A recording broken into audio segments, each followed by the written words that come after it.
ఈ 2025 సంవత్సరానికి ప్రభా మీరు ఏ వాగ్దానాన్ని సిద్ధపరిచారు అని దైవ సన్నిధిలో ప్రార్థన చేయాలని నేను విజయవాడ ప్రాంతానికి వెళ్ళినప్పుడు ఒకరోజు నేను ఎక్కడికి వెళ్లకుండా దేవుని సన్నిధిలో గడిపి ప్రభు సన్నిధిలో కనిపెట్టి ఆ వాగ్దానం పొందుకోవాలని తీర్మానం చేసుకొని మీటింగ్ నిమిత్తం విజయవాడ వెళ్ళి ఒకరోజు ఖాళీ చేసుకున్నాను.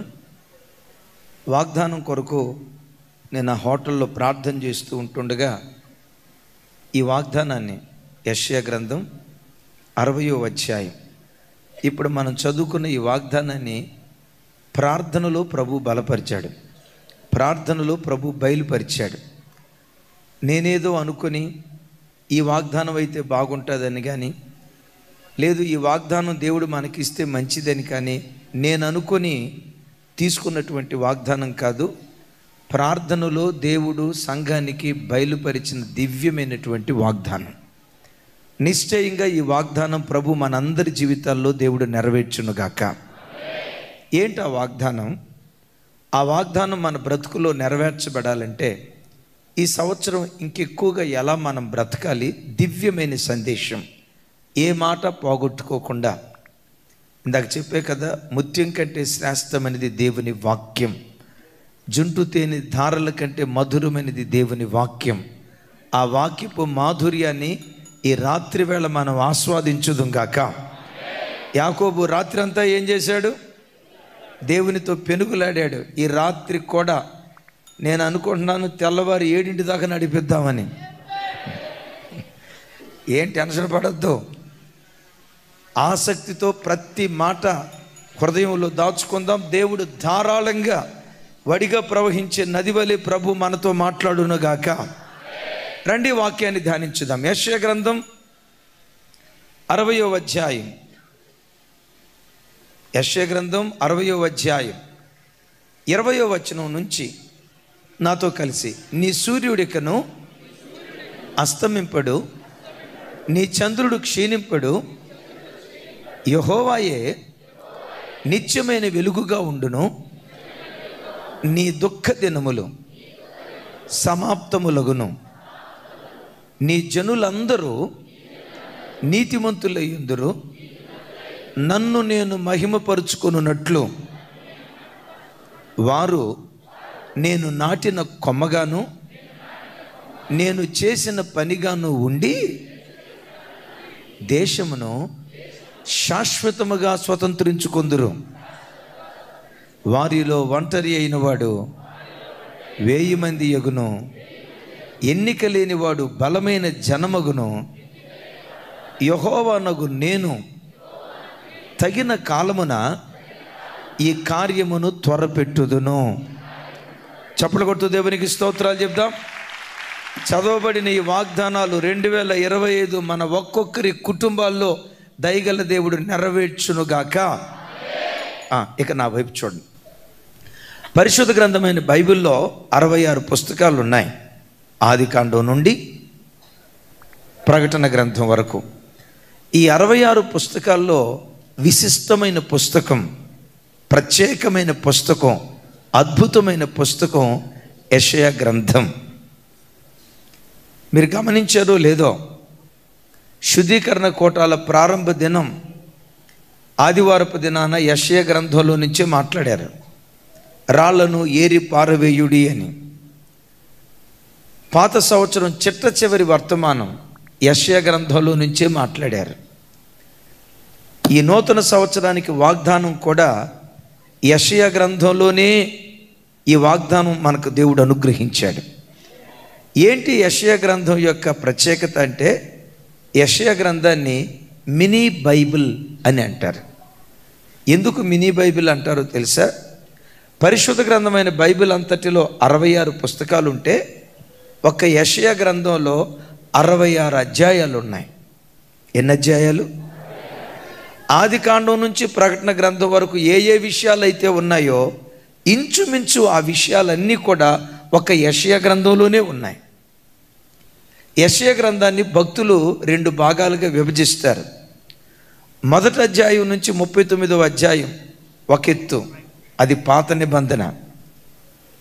40వ అధ్యాయం నుంచి 66వ అధ్యాయం వరకు, అంటే తతిమ 27 అధ్యాయాలు క్రొత్త నిబంధనలో జరగబోయే సంగతులు వ్రాయబడి ఉన్నాయి. అంటే పాత కొత్త నిబంధన అంతా ఎక్కడ దాగుంది? యెషయా గ్రంథంలోనే దాగుంది. యెషయా ప్రవక్తని ఓల్డ్ టెస్టిమెంట్ అపోస్తులుడైన పౌలు అని పిలుస్తారు. గొప్ప దైవజనుడు. పాత నిబంధనలో దాగి ఉన్న మర్మాలు, క్రొత్త నిబంధనలో దాగి ఉన్న మర్మాలు వివరిస్తూ ఆ దైవజనుడు బోధించాడు. నా నమ్మకం, నా ప్రార్థన, యెషయా కాలంలో దేశం భక్తిలో ఎలా శిఖరాల మీద ఉందో, మన పరిచర్య ద్వారా ఈ దేశం భక్తిలో శిఖరాల మీద ఉండేటట్లుగా దేవుడు కృప చూపించబోతున్నాడు. యెషయా ప్రవక్త ద్వారా ప్రజలకు ఎలా మర్మాలు వివరించాడో, పాత నిబంధనలో క్రొత్త నిబంధనలో నిగూఢమైన విషయాలు ఆ కాలంలో ప్రజలకు ఎలా తెలియచేశాడో నా హృదయపూర్వకంగా ప్రవచనమెత్తి చెప్తున్నాను. 2025 సంవత్సరం ప్రతి ఆదివారం మందిరాన్ని పచ్చిక బయలుగా దేవుడు మార్చబోతున్నాడు. పచ్చిక బయలుగా దేవుడు మార్చబోతున్నాడు. ప్రతి అరుణోదయపు దినాన దివ్యమైన సందేశాలు దేవుడు మనకు అందించబోతూ ఉన్నాడు. అందుకే యేసయ్యకు మహిమ కలుగును గాక. మెట్టుకు సంఘమా, ఈ దినం నూతన సంవత్సరపు ఆరాధనకు వచ్చిన మీతో నాతో దేవుడు మాట్లాడుతున్న మాట, నీ దుఃఖ దినములు ఈ రాత్రి నుండి సమాప్తం కాబోతూ ఉన్నాయి.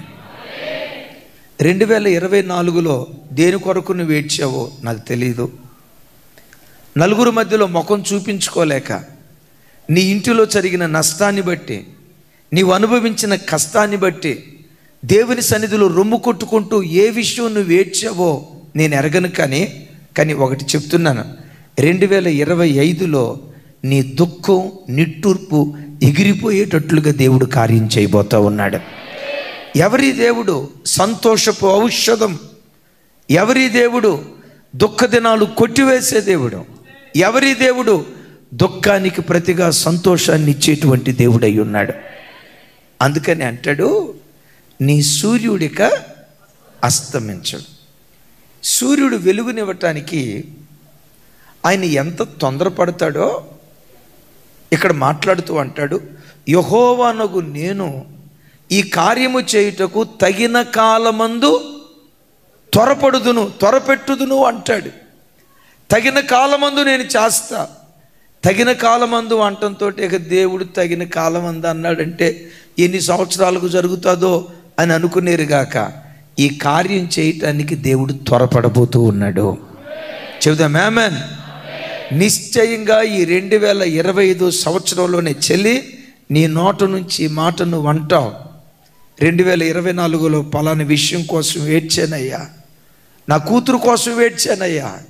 2025లో అదే కూతురు విషయమై నవ్వేటట్లుగా దేవుడు కార్యం చేశాడయ్యా. 2024లో కొడుకు కోసం ఏడ్చానయ్యా, ఏంటి ఇట్లా అయిపోయాడు, వీడి పరిస్థితులు ఏంటి ఇట్లా అయిపోయాయి, ఒక్క మాట కూడా వింటలేదని కొడుకు కోసం ఏడ్చానయ్యా అన్నావు. 2024లో అన్నయ్య నా వైపు చూడు, నమ్ము ఈ మాట, 2025లో అదే కొడుకును గూర్చి అయ్యా నేను నవ్వుతున్నాను అన్న మాట నీ నోట దేవుడు ఉంచబోతున్నాడు. భర్తను గూర్చి ఏడ్చావో, భార్యను గూర్చి ఏడ్చావో, ఆత్మీయ జీవితం గూర్చి ఏడ్చావో, దేని గూర్చి 2024లో ఏడ్చావో నేను ఎరుగును. కానీ అదే విషయం 2025లో నవ్వేటట్లుగా దేవుడు కార్యం చేయబోతున్నాడు. ఈ కార్యం చేయటానికి దేవుడు ఎంత తొందరపడతాడంటే, సూర్యుడు ఉదయించడానికి ఎట్లా తొందరపడతాడో అంత త్వరగా దేవుడు మన బ్రతుకులో కార్యం చేస్తాడట. దేవుడు ఉదయకాలం వెలుగునివ్వటానికి ఎలా త్వరపడతాడో చూడండి. ఆ మాట భలే చక్కటి మాట. కీర్తనల గ్రంథం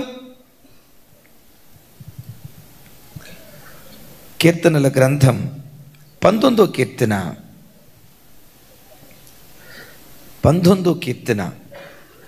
4-5 చరణాలు నాతో కలిసి. వాటి కొలనూలు భూమి అందంతటా వ్యాపించి ఉన్నది.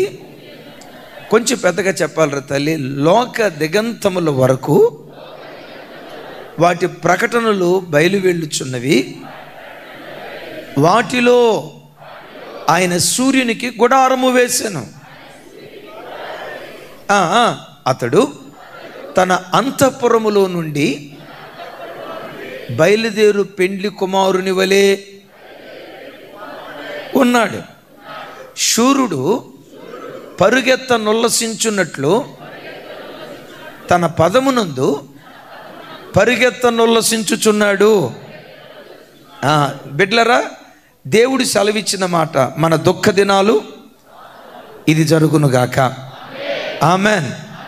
అయితే ఈ కార్యం చేయటానికి దేవుడు ఎట్లా త్వరపడుతున్నాడో అక్కడ అంటాడు, అంతఃపురములో నుండి పెండ్లి కుమారుడు బయలుదేరినట్లుగా. నా వైపు చూడండి. అంతఃపురంలో నుండి పెళ్లి చేసుకోవడానికి పెళ్లిపేటల మీదకి వెళ్ళే పెళ్లి కుమారుడు ఉసూరుమంట బయలుదేరతాడా?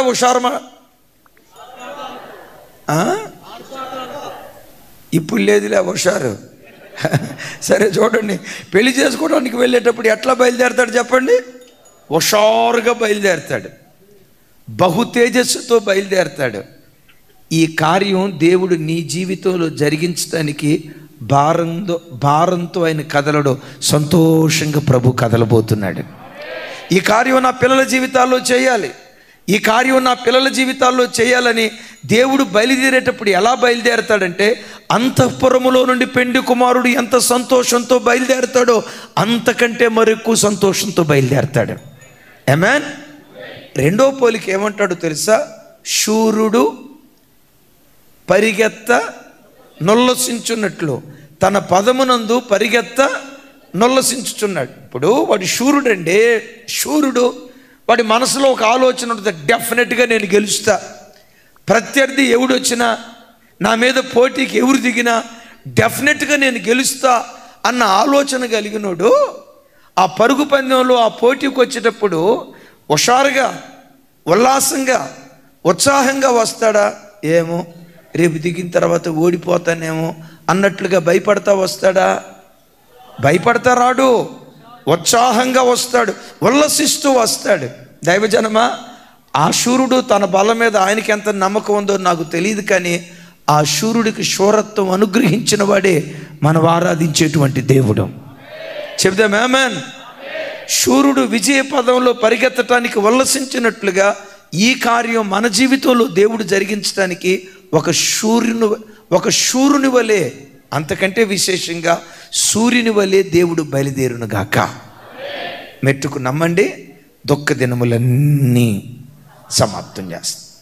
ఎట్లా దుఃఖ దినాలు సమాప్తం చేస్తాడు? దుఃఖ దినములు సమాప్తములగును అని చెప్పి కింద వచనాల్లో చక్కటి మాటలు అంటారు. నీ జనులందరూ నీతిమంతులై ఉందరు. ఎట్లా దుఃఖ దినాలు సమాప్తం చేస్తారో తెలుసా?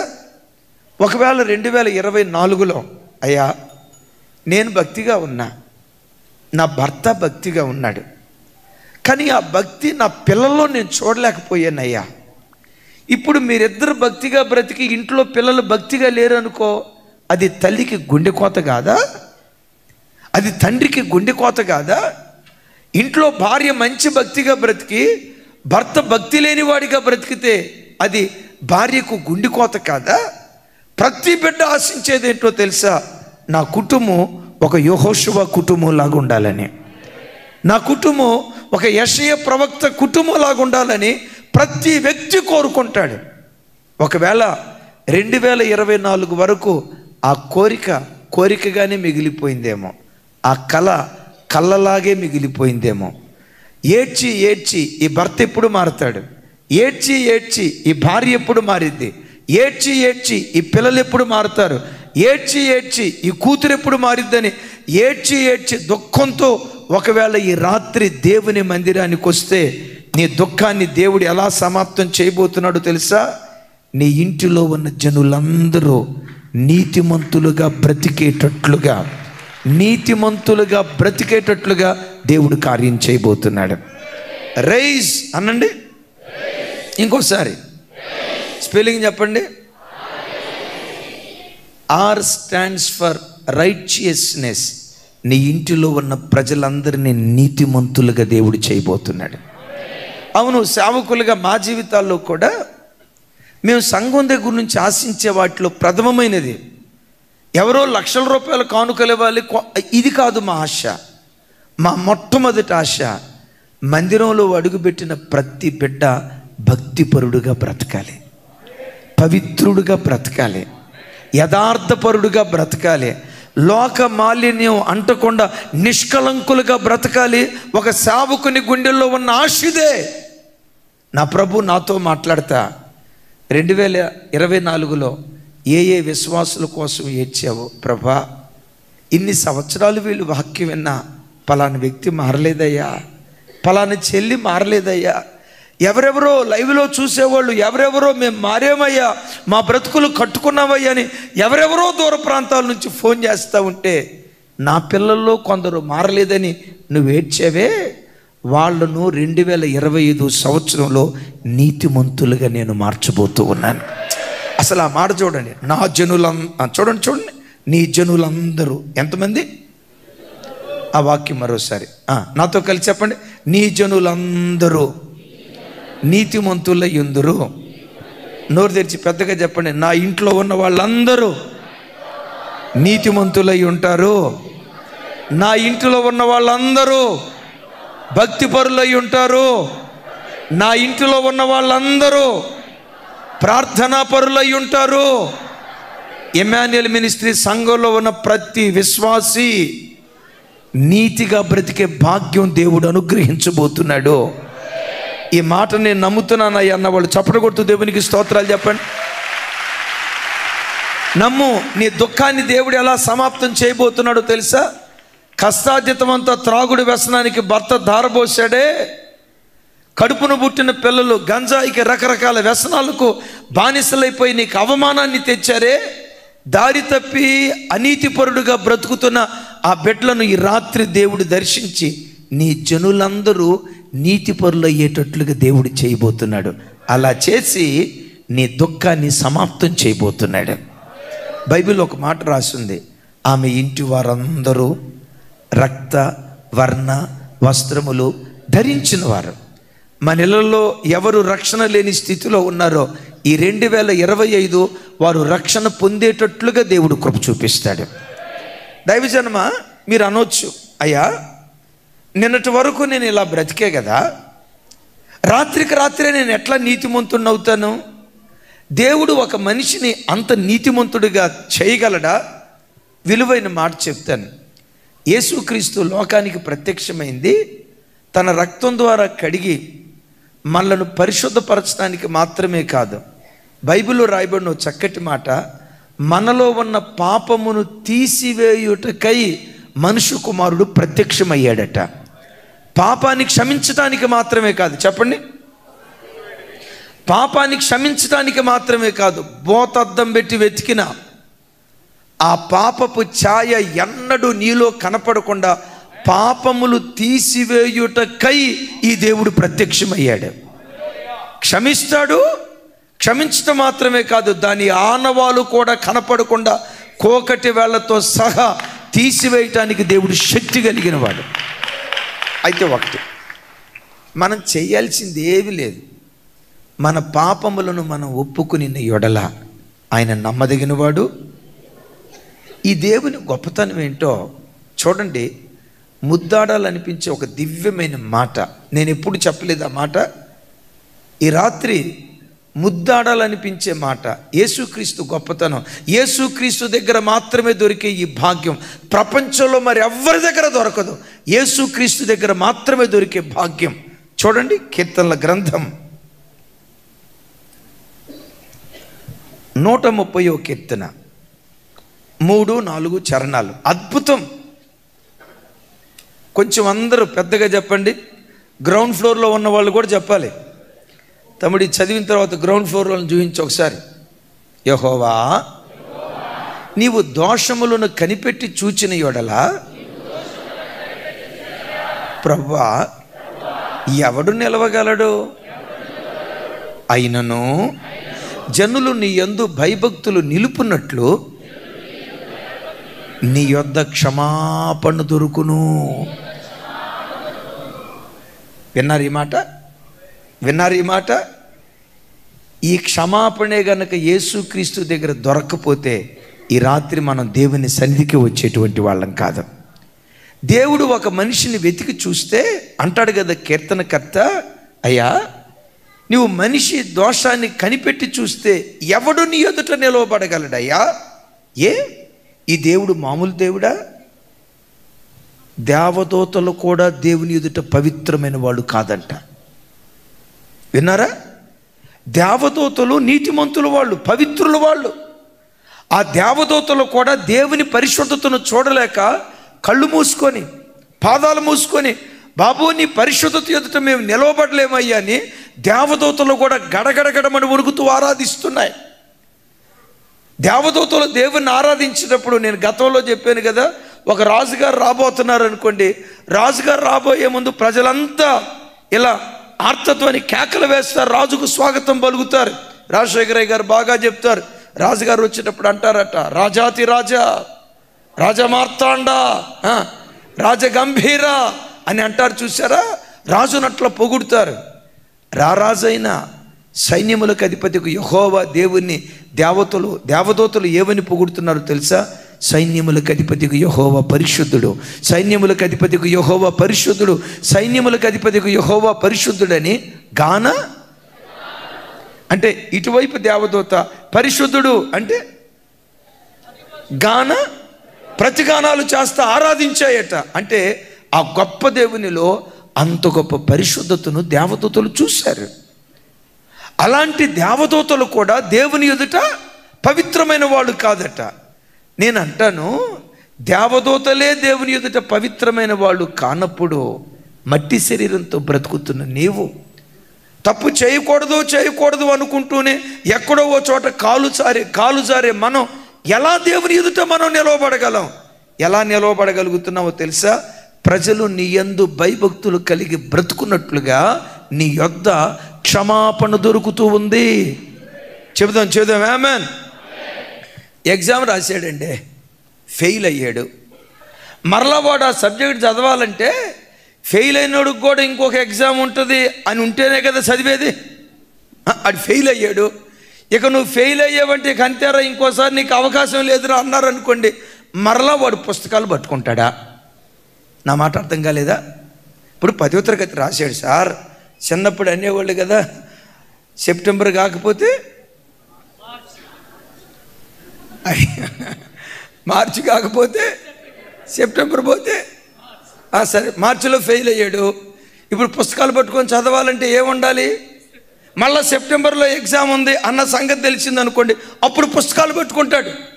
అట్లా కాకుండా ఒరే నువ్వు తప్పావు కదా, ఇక తప్పావంటే అంతే, నీకు ఎగ్జామ్ లేదు అన్నాడు అనుకోండి, అడు పుస్తకాలు పట్టుకుంటాడా? ఈ రాత్రి దేవుని సన్నిధిలో కూర్చొని, అయ్యా మరలా నీ కొరకు నేను బ్రతుకుతానయ్యా, నాకు ఇంకొక అవకాశం ఇవ్వయ్యా. మనం బ్రతులాడుతూ ఈ స్థలంలో కూర్చోవటానికి కారణం ఏంటో తెలుసా? ఆయన యందు ప్రజలు భయభక్తులు నిలుపునట్లుగా ఈ దేవుని యొద్ద క్షమాపణ దొరుకుతుంది. పెద్దగా చెప్దామా ఆమేన్? ఎందుకో చెప్పమంటారా? ఈయనొక్కడి దగ్గర మాత్రమే పాపిని క్షమించగలిగే శక్తి, అధికారం. ఇంకేమేమి పెడతారో పెట్టండి. పాపిని క్షమించగలిగే శక్తి, అధికారం, దమ్ము, ధైర్యం ఈ చెప్పాలి. ఎందుకో చెప్పంటారా? లోకంలో పిలువబడిన ప్రతి ఒక్కడు ఎక్కడో ఒక చోట బురదలో కాలేసినోడే, ఎక్కడో ఒక చోట పాపం చేసినోడే, ఎక్కడో ఓ చోట పాపభూయిష్టమైన కార్యక్రమం చేసినోడే. దైవజనమా, పాపము ఎరుగని ఈ పవిత్రమైన దేవుని దగ్గరే ఒక పాపికి క్షమాపణ దొరుకుతుంది. నేను చాలాసార్లు చెప్పాను, నేను రాజుని దేవుడు అనుకోండి, ఈయన దేవుడు అనుకున్నా, ఈయన నమ్ముకున్నా. ఈయన ఆల్రెడీ పాపంతో ఉన్నవాడు, నేను పాపంతో ఉన్నా. ఈ పాపంతో ఉన్న ఈ దేవుడు నేను నమ్ముకున్నాను అనుకోండి, ఈయన పట్టుకున్నాను అనుకోండి, ఏం జరిగిద్దో తెలుసా? సన్నాసి రాసుకుంటే బూడిద రాలిద్దంట. ఒక గుడ్డోడు ఇంకో గుడ్డోడికి దారి చూపించలేడట. ఈయన గుడ్డోడు, నేను గుడ్డోడిని. ఈ గుడ్డ ఆయన దగ్గరికి వెళ్ళి, సార్ నాకు కొంచెం దారి చూపించిందంటే ఈ గుడ్డోడు గుడ్డితనాన్ని ఒప్పుకోకుండా కొంచెం ఎచ్చులకు పోయి, నేను దారి చూపిస్తారా సార్ అన్నాడు. మొత్తానికి ఈయన చేయి పట్టుకున్నా, నడిపిస్తాను, స్ట్రైట్ స్ట్రైట్ అన్నాడు. మొత్తానికి పడ్డాడు గుంటలో. నేను ఎక్కడ పడతా? దైవజనమా, ఒక దుర్నీతిపరుని నీతిపరుడిగా మార్చగలిగే ఒకే ఒక్క దేవుడు. ఈ దేవుడు ఏం చేస్తాడో తెలుసా? నీ జనులందరూ నీతిపరులు అయ్యేటట్లు చేస్తాడు. బా, ఎవరెవరిని చెప్దాం, ఎవరెవరిని? దేవుడు మనలను ప్రేమించి మనకు అనుగ్రహించిన ఇమ్మాన్యుయల్ మినిస్ట్రీస్లో ఉన్న ప్రతి కుటుంబాన్ని నీతిపరులుగా దేవుడు చేయునుగాక. మనం నీతిపరులమైతే బైబిల్లో ఏమని రాసిందో తెలుసా? నీతిమంతుల తలల మీదకి ఆశీర్వాదం వస్తుందంట. ఒక ఆయన ఎప్పుడు అంటూ ఉండేవారు, ఈయన ముస్లిం అని మనం ఎట్లా చెప్పగలుగుతాం? ఆయన ఇచ్చే డెఫినేషన్ ఏంటో తెలుసా? సహజంగా ముస్లిం అంటంతో చాలామంది ఏమంటారంటే, నెత్తి మీద టోపీ పెట్టుకుంటారు సార్, గడ్డం పెంచుకొని ఉంటారు సార్ అని అంటారు. ఇవాళ రేపు గడ్డం పెంచుకొని కుర్రోళ్ళు ఎవరున్నారు చెప్పండి? ఒక పిల్లోడు గడ్డం బాగా పెంచుకొని వచ్చాడు. ఎవరో గడ్డం పెంచుకున్నామంటే ఎట్లా అంటున్నాడు? నాన్నకు ప్రేమతో అంటున్నాడు. ఓరి ఇదేం మాయిదారి మాటరా, నాన్నకు ప్రేమతో అంటున్నాడు. గడ్డం పెంచుకున్నందువల్ల ముస్లిం కాదట. వింటున్నారా? తల మీద టోపీ పెట్టుకున్నందువల్ల ముస్లిం కాదట. ఆ దైవ సేవకుడు 2 మాటలు చెప్తాడు. ముస్లిం అంటే నంబర్ 1 పలావాసనన్నా వస్తుందట, నంబర్ 2 అత్తరోసనైనా వస్తుందంట. ఈ రెండిట్లో కన్ఫర్మ్గా ఏదో ఒకటి వాసన వస్తుందట. దాన్ని బట్టి నేనంట, క్రైస్తవుడు అంటే ఆశీర్వాదానికి నిలువుటద్దంగా ఉండాలి. నీతిమంతుల తలల మీదకి ఏమొస్తుంది? ఈ సంవత్సరం నీ జనులందరూ నీతిమంతులయ్యేటట్లుగా చేసి, నీ దుఃఖ దినాన్ని దేవుడు సమాప్తం చేసి, నీ తల మీదకి దేవుడు ఆశీర్వాదాన్ని కుమ్మరించునుగాక. ఈ లోకంలో ఆశీర్వదించబట్టం మాత్రమే కాదు, చూస్తాం కదా సువార్తల్లో, నీతిమంతులు దేవుని రాజ్యములో సూర్యుని వల్లే తేజరిల్లుతారు. ఎక్కడ నువ్వు తేజరిల్లుతావు? పరలోక రాజ్యంలో కూడా తేజరిల్లే భాగ్యం దయగల దేవుడు మనకు అనుగ్రహించునుగాక. Rise R stands for righteousness. 2వ కార్యం, దేవుడు చేసే కార్యం చూడండి. అక్కడ యెషయా గ్రంథం 60వ అధ్యాయం 21వ వచనం. నాతో కలిసి, నీ జనులందరూ నీతిమంతులయ్యుందురు, నన్ను నేను మహిమపరుచుకున్నట్లు వారు నేను నాటిన కొమ్మగాను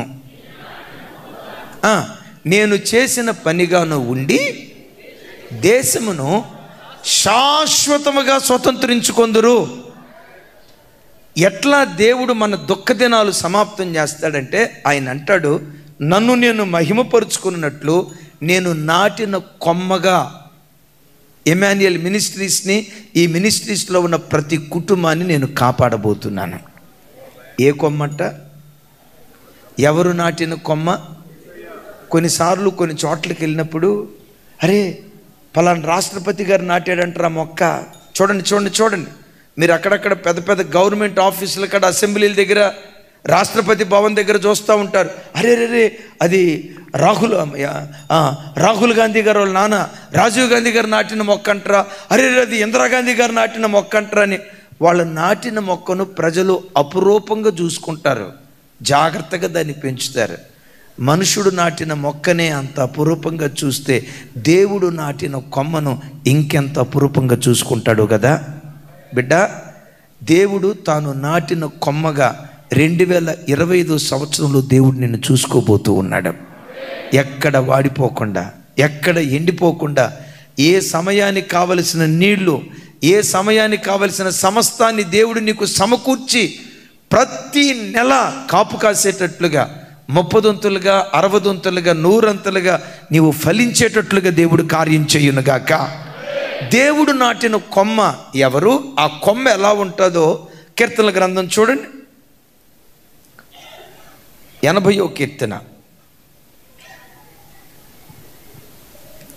15వ వచనం నుంచి 15వ చరణం నుంచి 17వ చరణం వరకు నాతో కలిసి, నీ కుడి చేయి నాటిన మొక్కను కాయుము, నీ కొరకు నీవు ఏర్పరచుకుని కొమ్మను కాయుము, 17వ వచనం. నీ కుడి చేయి మనుషునికి తోడుగాను, నీ కొరకై నీవేర్పరుచుకుని నరునికి తోడుగాను నీ బాహుబలం ఉండునుగాక. ఒకసారి చూడండి, దేవుడు ఈ 2025 సంవత్సరంలో తాను నాటిన కొమ్మగా మనలను పెంచబోతున్నాడు. తాను నాటిన కొమ్మకు ఏమి తోడుగా ఉంచుతాడట? తన బాహుబలాన్ని, తన కుడి చేతిని మనకు తోడుగా ఉంచుతాను. తోడుగా ఉంచి మన దుఃఖ దినాలు దేవుడు సమాప్తం చేయునుగాక. చెప్దాం ఆమేన్. కొమ్మ అనే మాటకి కుమారుడు అనే పదం వాడబడింది. సరే, ఈ మాటను 2 కోణాల్లో చెప్తాను. గడిచిన సంవత్సరాల్లో ఒకవేళ దేవుని బాహుబలం నీకు తోడుగా లేదేమో, ఈ సంవత్సరం అద్భుతాలు చేసే, సాహస కార్యాలు చేసే దేవుని బాహువు నీకు, నీ పిల్లలకు, నీ పిల్లల పిల్లలకు తోడుగా ఉండును గాక. ఏది? దేవుని కుడి చేయి. ఏది? దేవుని బాహుబలం. దేవుని బాహుబలము ఒక వ్యక్తిని బలపరిస్తే ఆ వ్యక్తి జీవితంలో ఎలాంటి కార్యాలు జరుగుతాయో గతంలో ఒకసారి చెప్పాను. చూడండి, రాజుల మొదటి గ్రంథం 18వ అధ్యాయం 46వ వచనం. 18వ అధ్యాయం 46వ వచనం చూడండి. యెహోవా హస్తము ఏలియాను బలపరచగా అతడు నడుము బిగించుకొని ఆహాబు కంటే ముందుగా పరిగెత్తుకొని పోయి యెజ్రెయేలు గుమ్మము యొద్దకు వచ్చెను. చప్పట్లు కొడుతూ దేవునికి స్తోత్రాలు చెప్దాం. గట్టిగా బాల్కనీలో ఉన్న బిడ్డలు కూడా గట్టిగా దేవునికి స్తోత్రాలు చెప్దాం. ఇక్కడ విషయం ఏంటంటే, కర్మేలు పర్వతం దగ్గర ఉన్నారు. ఎవరు? ఏలియా, ఆహాబు. ఏలియా ఎంత మంచోడంటే ఆహాబుని చూసి, రాజా వర్షం రాబోతుంది, మోపైన వర్షం రాబోతుంది, నువ్వు వర్షంలో తడిసిపోతావు, దయచేసి ఇక్కడ నుంచి రథాలు గుర్రాలు కట్టించుకొని నీ పట్టణానికి నువ్వు వెళ్ళిపో అంటే 30 కిలోమీటర్లు యెజ్రెయేలు పట్టణం నుంచి కర్మేలు ప్రాంతానికి, నువ్వు వర్షంలో తడిసిపోతావు, త్వరగా వెళ్ళిపో అని రాజుతో చెప్తే, రాజు కనీసం ఏలియా వైపు చూసి, నాయనా ఏలియా, నేను వర్షంలో తడవకూడదని నా క్షేమాన్ని ఎంత కోరుతున్నావు, మరి నువ్వు ఇక్కడి పర్వతం దగ్గర ఉంటే నువ్వు తడిసిపోతావు కదయ్యా, నీవెట్లా నాతో పాటు రథం మీదకి రా, నేను యెజ్రెయేలు పట్టణం దగ్గర దించుతా, నువ్వు ఎక్కడ దిగుతావో అక్కడ దించుతారా నాతో పాటు అని అనలా. విచిత్రం చూడండి, ఆహాబు ఏలియా పట్ల ఇంత కనికరం కూడా చూపించలేదు. బిడ్డలారా, కొన్నిసార్లు నువ్వు ఇబ్బంది అనుభవిస్తున్న సంగతి నీ తోటి వాళ్ళకి తెలిసినా, నువ్వు కష్టం అనుభవిస్తున్న సంగతి నీ బంధువులకు, నీ స్నేహితులకు తెలిసిన, నీ అవసరత తీర్చగలిగే సామర్థ్యం ఉన్న వ్యక్తులకు తెలిసిన, ఆహాబు కాఠిన్యం చూపించినట్లుగా ఒకవేళ కొంతమంది గతంలో నీ పట్ల కాఠిన్యం చూపించారేమో. వాళ్ళు మనుష్యులు. సరే, రథం కట్టుకొని రౌతులు కట్టుకొని యెజ్రెయేలు పట్టణానికి వెళ్తూ ఉంటే విచిత్రం, యెజ్రెయేలు గుమ్మం దగ్గరికి ఆహాబు వెళ్ళేసరికి ఆ గుమ్మం దగ్గర ఏలియా నిలవబడి ఉన్నాడు. విన్నారా? ఎవరు? ఏలియాని చూడటంతో ఆహాబు అనుకొని ఉంటాడు, ఎంతకి వచ్చింది ఏలియానా? ఏలియా వచ్చాడా, ఏలియా ఆత్మ వచ్చాడని ఎట్లాగే నిశ్చేష్టుడై చూస్తున్నాడు. ఏలియా అని ఉంటాడు, ఆహాబన్నా ప్రైజులాడనా అని ఉంటాడు. ఆహాబు దానికి ఏమని ఉంటాడో తెలుసా? నా పగవాడా నీకు వందనాలని ఉంటాడు, పగవాడా నీకు వందనాలని ఉంటాడు. అని నీకు రథాలు లేవు, రౌతులు లేవు, నాకంటే ముందుగా ఎలా వచ్చావు, ఇది ఎలా సాధ్యం అంటాడు. యెహోవా హస్తము నన్ను బలపరిచింది కనుక, యెహోవా బాహువు నన్ను బలపరిచింది కనుక. అమేజింగ్, అద్భుతం, అమేజింగ్, అద్భుతం.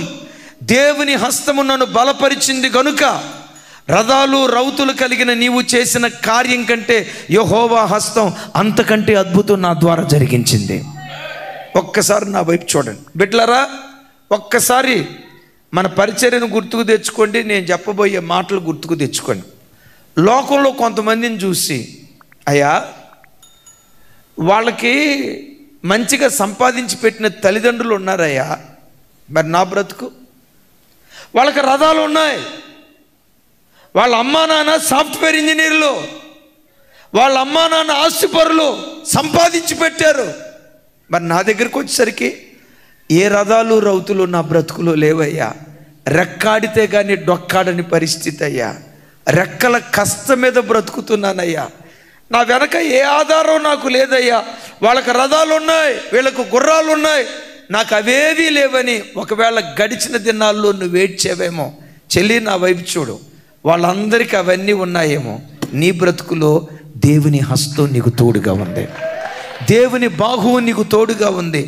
అవన్నీ కలిగిన వారు సాధించిన విజయాల కంటే అవేవీ లేని నీవు అంతకంటే అఖండమైన విజయం సాధించేటట్లుగా దేవుడు కార్యం చేసి నీ దుఃఖ దినాలు దేవుడు సమాప్తం చేయునుగాక. గట్టిగా చప్పలు కొడుతూ స్తోత్రాలు చెప్దాం. నీ దేవుడు ఎంత గొప్ప దేవుడో చూడండి. నీ దేవుడు ఎంత గొప్ప దేవుడో. ఆయన హస్తం ఒక మనుషునికి తోడుగా ఉంటే ఎలాంటి భీకర కార్యాలు దేవుడు జరిగించగలడో బైబిల్లో రాసిన సంఘటనే కాదు, మీరు కూర్చొని మీరు అనుభవిస్తున్న దేవుడు మనకిచ్చిన ఈ ఇమ్మాన్యుయల్ పరిచర్య ఉందే, నేను కానీ దైవజనురాలు కానీ సేవ చేసే సేవకులు కానీ మాకు వెనక ఏ బ్యాక్గ్రౌండ్ లేదు, ఏ బ్యాక్గ్రౌండ్ లేదు. ఒక సేవకుని కుటుంబంలో నుంచి వచ్చిన వాళ్ళం కాదు. తల్లిదండ్రులు కష్టపడి ఏదో 2-3 సంఘాలు కడితే అది తప్పేం కాదు, అది ఒక కృప. ఆ తల్లిదండ్రులు సంపాదించిన ఆ సంఘాల ప్లాట్ఫామ్ని పట్టుకొని మేము ఎదిగినటువంటి వాళ్ళం కాదు. సరే, తల్లిదండ్రులు సంపాదించిన సంఘాలు లేకపోయినా తల్లిదండ్రుల ద్వారా లక్షల రూపాయలు మేము తెచ్చుకొని సేవ ప్రారంభించింది కాదు. ఈ పరిచర్య శూన్యంలో ప్రారంభించబడింది. రథాలు లేవు, గుర్రాలు లేవు, రౌతులు లేవు, ఇవేవీ లేకపోయినా యెహోవా హస్తం ఈ పరిచర్యకు తోడుగా ఉంది. యెహోవా హస్తం ఈ పరిచర్యకు తోడుగా ఉంది. ఎక్కడెక్కడి నుంచో ప్రజలు మందిరానికి వచ్చి కొంతమంది అంటారు, నిన్ననే ఎవరో ఒక తమ్ముడు కారు తీసుకొని వచ్చాడు. కారు ఎవరైనా బ్రదర్ వస్తే చేయొద్దండి. ఆ కారు కొరకు ప్రార్థన చేయటానికి వీడు తీసుకొని వెళ్ళాను. అక్కడ ట్రాఫిక్ జామ్ అయింది. అటు నుంచి రాజుల స్వామి నగర్, పాండు బస్తీ, ఆ పాండు బస్తీ నుంచి మెలకలు తిరిగి చర్చికాడికి తీసుకొస్తే ఆ తమ్ముడు సోరారం అంతా తిరిగి కారులో నాతో పాటు తిరిగి, అద్భుతమైన నగరం ఇది, ముగ్ధ మనోహరమైన పట్టణం ఇది, రోడ్లు సువిశాలం, డబుల్ రోడ్డా 4 లైన్ తమ్ముడు ఇది, సువిశాలమైన రోడ్లు చూసి ఏమంటాడో తెలుసా? అన్నా, స్వరారం పేరు ప్రపంచం అంతా మారుమోగేటట్టుగా దేవుడు చేశాడు కదన్నా, లక్షల మంది వినేటట్లుగా దేవుడు చేశాడు కదన్నా. ఎంత మాస్ ఏరియా నుండి ఈ పరిచర్యను దేవుడు లేవనెత్తాడంటే దేవుడు ఎంత శక్తి కలిగిన వాడన్నా. ఆ తమ్ముడు వస్తే ఒకసారి నాకు చేతులే కారు, ఒకవేళ గ్రౌండ్ ఫ్లోర్లో ఉన్నాడేమో చూడండి, ఒకసారి పట్టుకోండి, దొరికితే పట్టుకోండి. గుర్రాలు లేవు, రథాలు లేవు, రౌతులు లేవు, చెప్పుకోవటానికి ఏ ఫ్యామిలీ బ్యాక్గ్రౌండ్ లేదు. ఓ రకంగా చెప్పాలంటే అనామకులం. దేవుని హస్తం ఒక్కటి నీకు తోడుగా ఉంటే ఆ హస్తం ఈ సంవత్సరం ఎలా నీకు తోడుగా ఉండబోతుందో తెలుసా? తాను నాటిన కొమ్మలాగా దేవుడు నిన్ను పెంచబోతున్నాడు. పెంచి నీ దుఃఖ దినాలు సమాప్తం చేయబోతున్నాడు. అసలు ఈ మాట ఎవరిని గురించి రాయబడిందో తెలుసా? కొమ్మ అనే చోట ఒక పదం వాడబడింది, కింద పుట్టినోట్లో రాసి ఉంది. ఏమని రాసి ఉంది చెప్పండి? కుమారుడు. ఎవరా కుమారుడు? మన ఆరాధ్య దైవం ప్రభు అయిన యేసుక్రీస్తు వారు. చప్పట్లు కొడుతూ స్తోత్రాలు చెప్దాం. విచిత్రం ఏంటో తెలుసా? యేసుక్రీస్తు వారు రాకమునుపు ఇశ్రాయేలు దేశపు ఖ్యాతి, యోధా దేశపు ఖ్యాతి, దేవుని ప్రజలుగా పిలువబడుతున్న ఇశ్రాయేలీల ఖ్యాతి యూఫ్రటీస్ నది నుండి మధ్యధరా సముద్రం వరకు ఒక చిన్న ప్రాంతం మాత్రమే ఇశ్రాయేలీలు వ్యాపించారు. ఒకసారి నా వైపు చూడండి. మీలో ఎంతమంది ప్రపంచ పటం చూశారు? చూసిన వాళ్ళు చేతులు ఎత్తండి. Social studies. ఎవరైనా అయినా ఇక అంతా వేలుముద్ర బ్యాచ్ ఏంటి? ఒకళ్ళు అమ్మ టీచర్ గారు మీరు సోషల్ స్టడీసా కాదా? సరే, సోషల్ స్టడీస్ మ్యాప్ ఎంతమంది చూశారు? ప్రపంచ పటం. మైకేల్ గారు మీరు తమిళంలో లేదా? నల్లా ఇరికంగా సన్నాగిదిరా 2 మాటలు నేర్పమంటే మీరేమో నేర్పకపోతే ఎక్కడో ఈసీఐలో ఉంటురాయా? అది చూడండి, ప్రపంచ పటంలో ఇజ్రాయేలు దేశం చిన్న దేశమా పెద్ద దేశమా? మన భారతదేశం కంటే 2 అంతలు ఉంటుంది కదా, 3 అంతలా 4 అంతలా? భారతదేశంలో తొకడా ఇశ్రాయేలు దేశం. అయితే దైవజనమా, ఆ దావీదు కీర్తి నరకబడింది, మొద్దయిపోయింది. యెషయి మొద్దు చిగురించును, కొమ్మ బయలుదేరుతుంది అని రాయబడింది కదా. యేసుక్రీస్తు అనే కొమ్మ బయలుదేరింది. ఆ కొమ్మ బయలుదేరిన తర్వాత మధ్యధరా సముద్రం నుంచి యూఫ్రటీస్ సముద్రం వరకు మాత్రమే కాదు, అమెరికా నుండి ఆస్ట్రేలియా వరకు యేసుక్రీస్తు ఖ్యాతి ప్రపంచమంతా విస్తరించింది. యేసుక్రీస్తు ఎవరో తెలుసా? నా వైపు చూడాలి మాట. యేసుక్రీస్తు ఎవరో తెలుసా?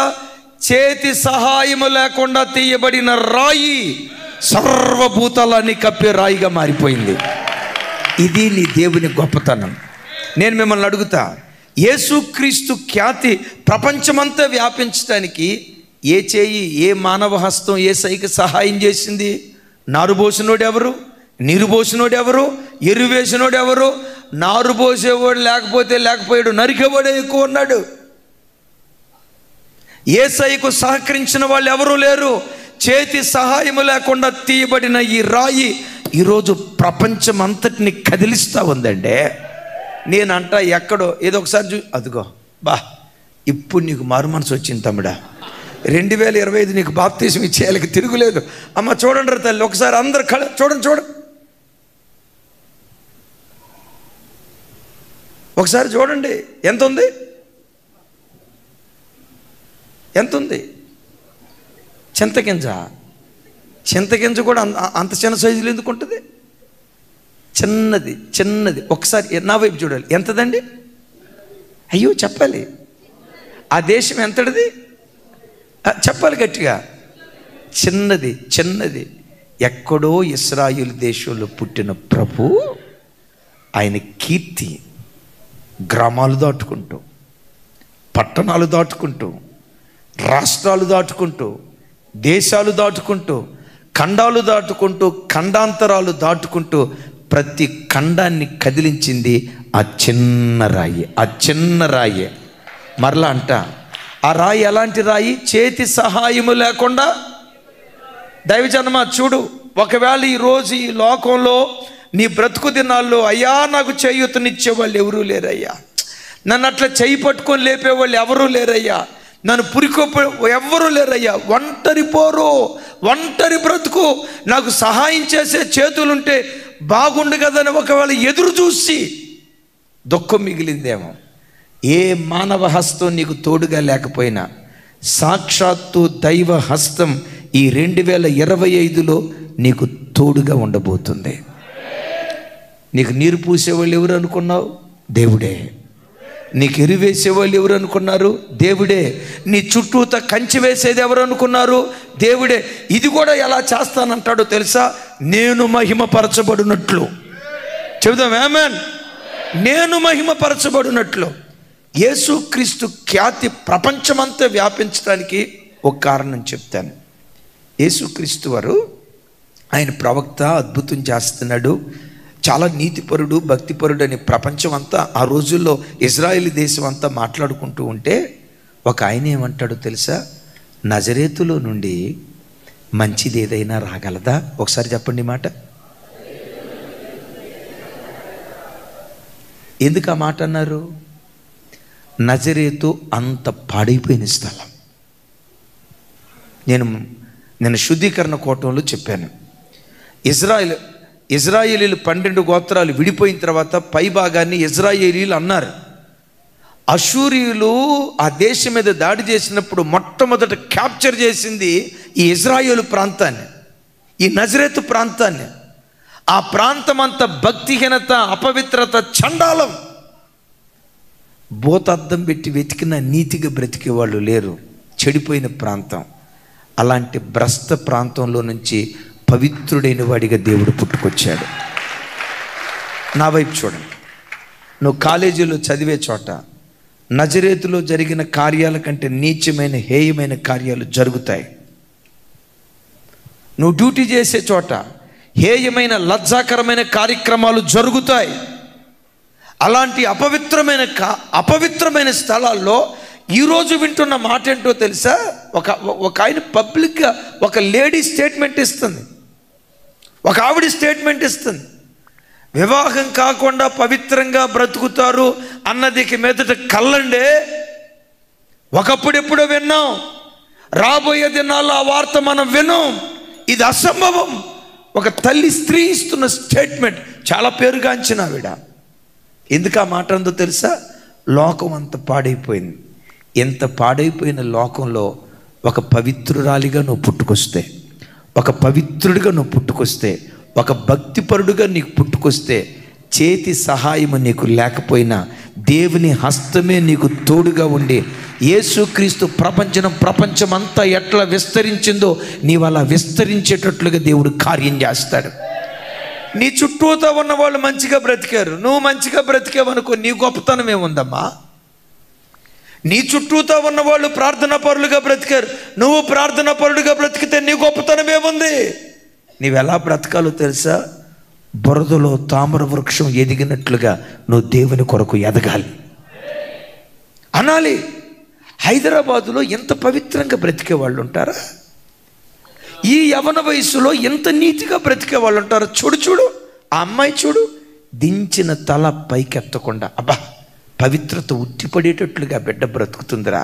మిమ్మల్ని చూసి చుట్టూతో అన్ని ప్రజలు ఏమన్నాలో తెలుసా? యవ్వన బిడ్డ అంటే ఈ అమ్మాయిలాగా బ్రతకాలి, యవ్వన బిడ్డ అంటే ఈ అబ్బాయిలాగా బ్రతకాలని అనేకులకు మీరు స్ఫూర్తిదాయకంగా దేవుని సన్నిధిలో ఉందురుగాక.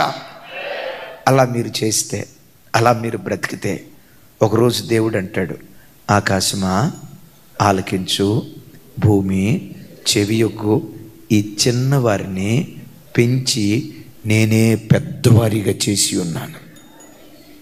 దేవుడు నాటిన కొమ్మగా 2025లో దేవుడు నిన్ను పెంచి నీ దుఃఖ దినాలు సమాప్తం చెయ్యునుగాక. ఎలా పెంచుతాడు? రథాలు నీకు లేవు, రౌతులు నీకు లేవు, గుర్రాలు నీకు లేవు. ఏం తోడుగా ఉంటుంది?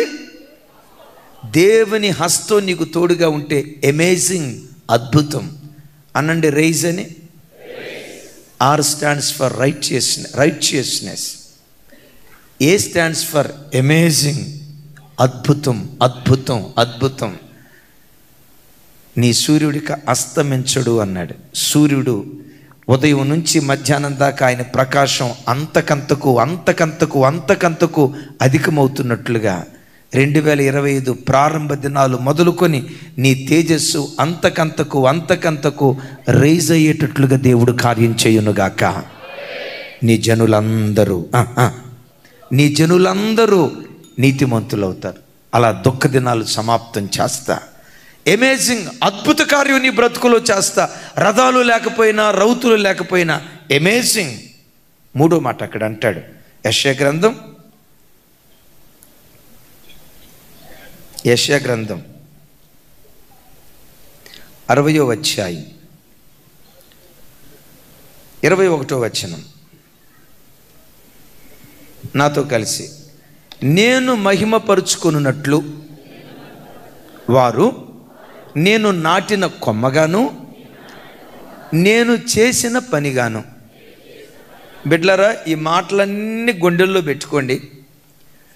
ఒకవేళ కొన్నే మీకు అర్థమైతే, కొన్నే జ్ఞాపకం ఉంటే, గృహానికి వెళ్ళిన తర్వాత ఈ వాగ్దానాల మాట పదే విని ప్రతిరోజు ఈ వాగ్దానం పట్టుకొని, దేవా నీ దూతను నిలవబెట్టుకుని నాతో ఈ మాట మాట్లాడావు, ఇది నా జీవితంలో నెరవేర్చాయని వాగ్దానపు కర్రను పట్టుకొని ప్రతి దినం మీరు ప్రార్థన చేయుదురుగాక.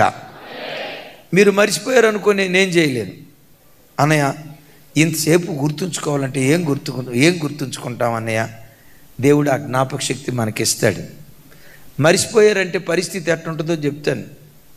ఆ తల్లి ఎక్కడో ఎవరో బాగా చదువుకున్న ఆవిడని చూసిందట.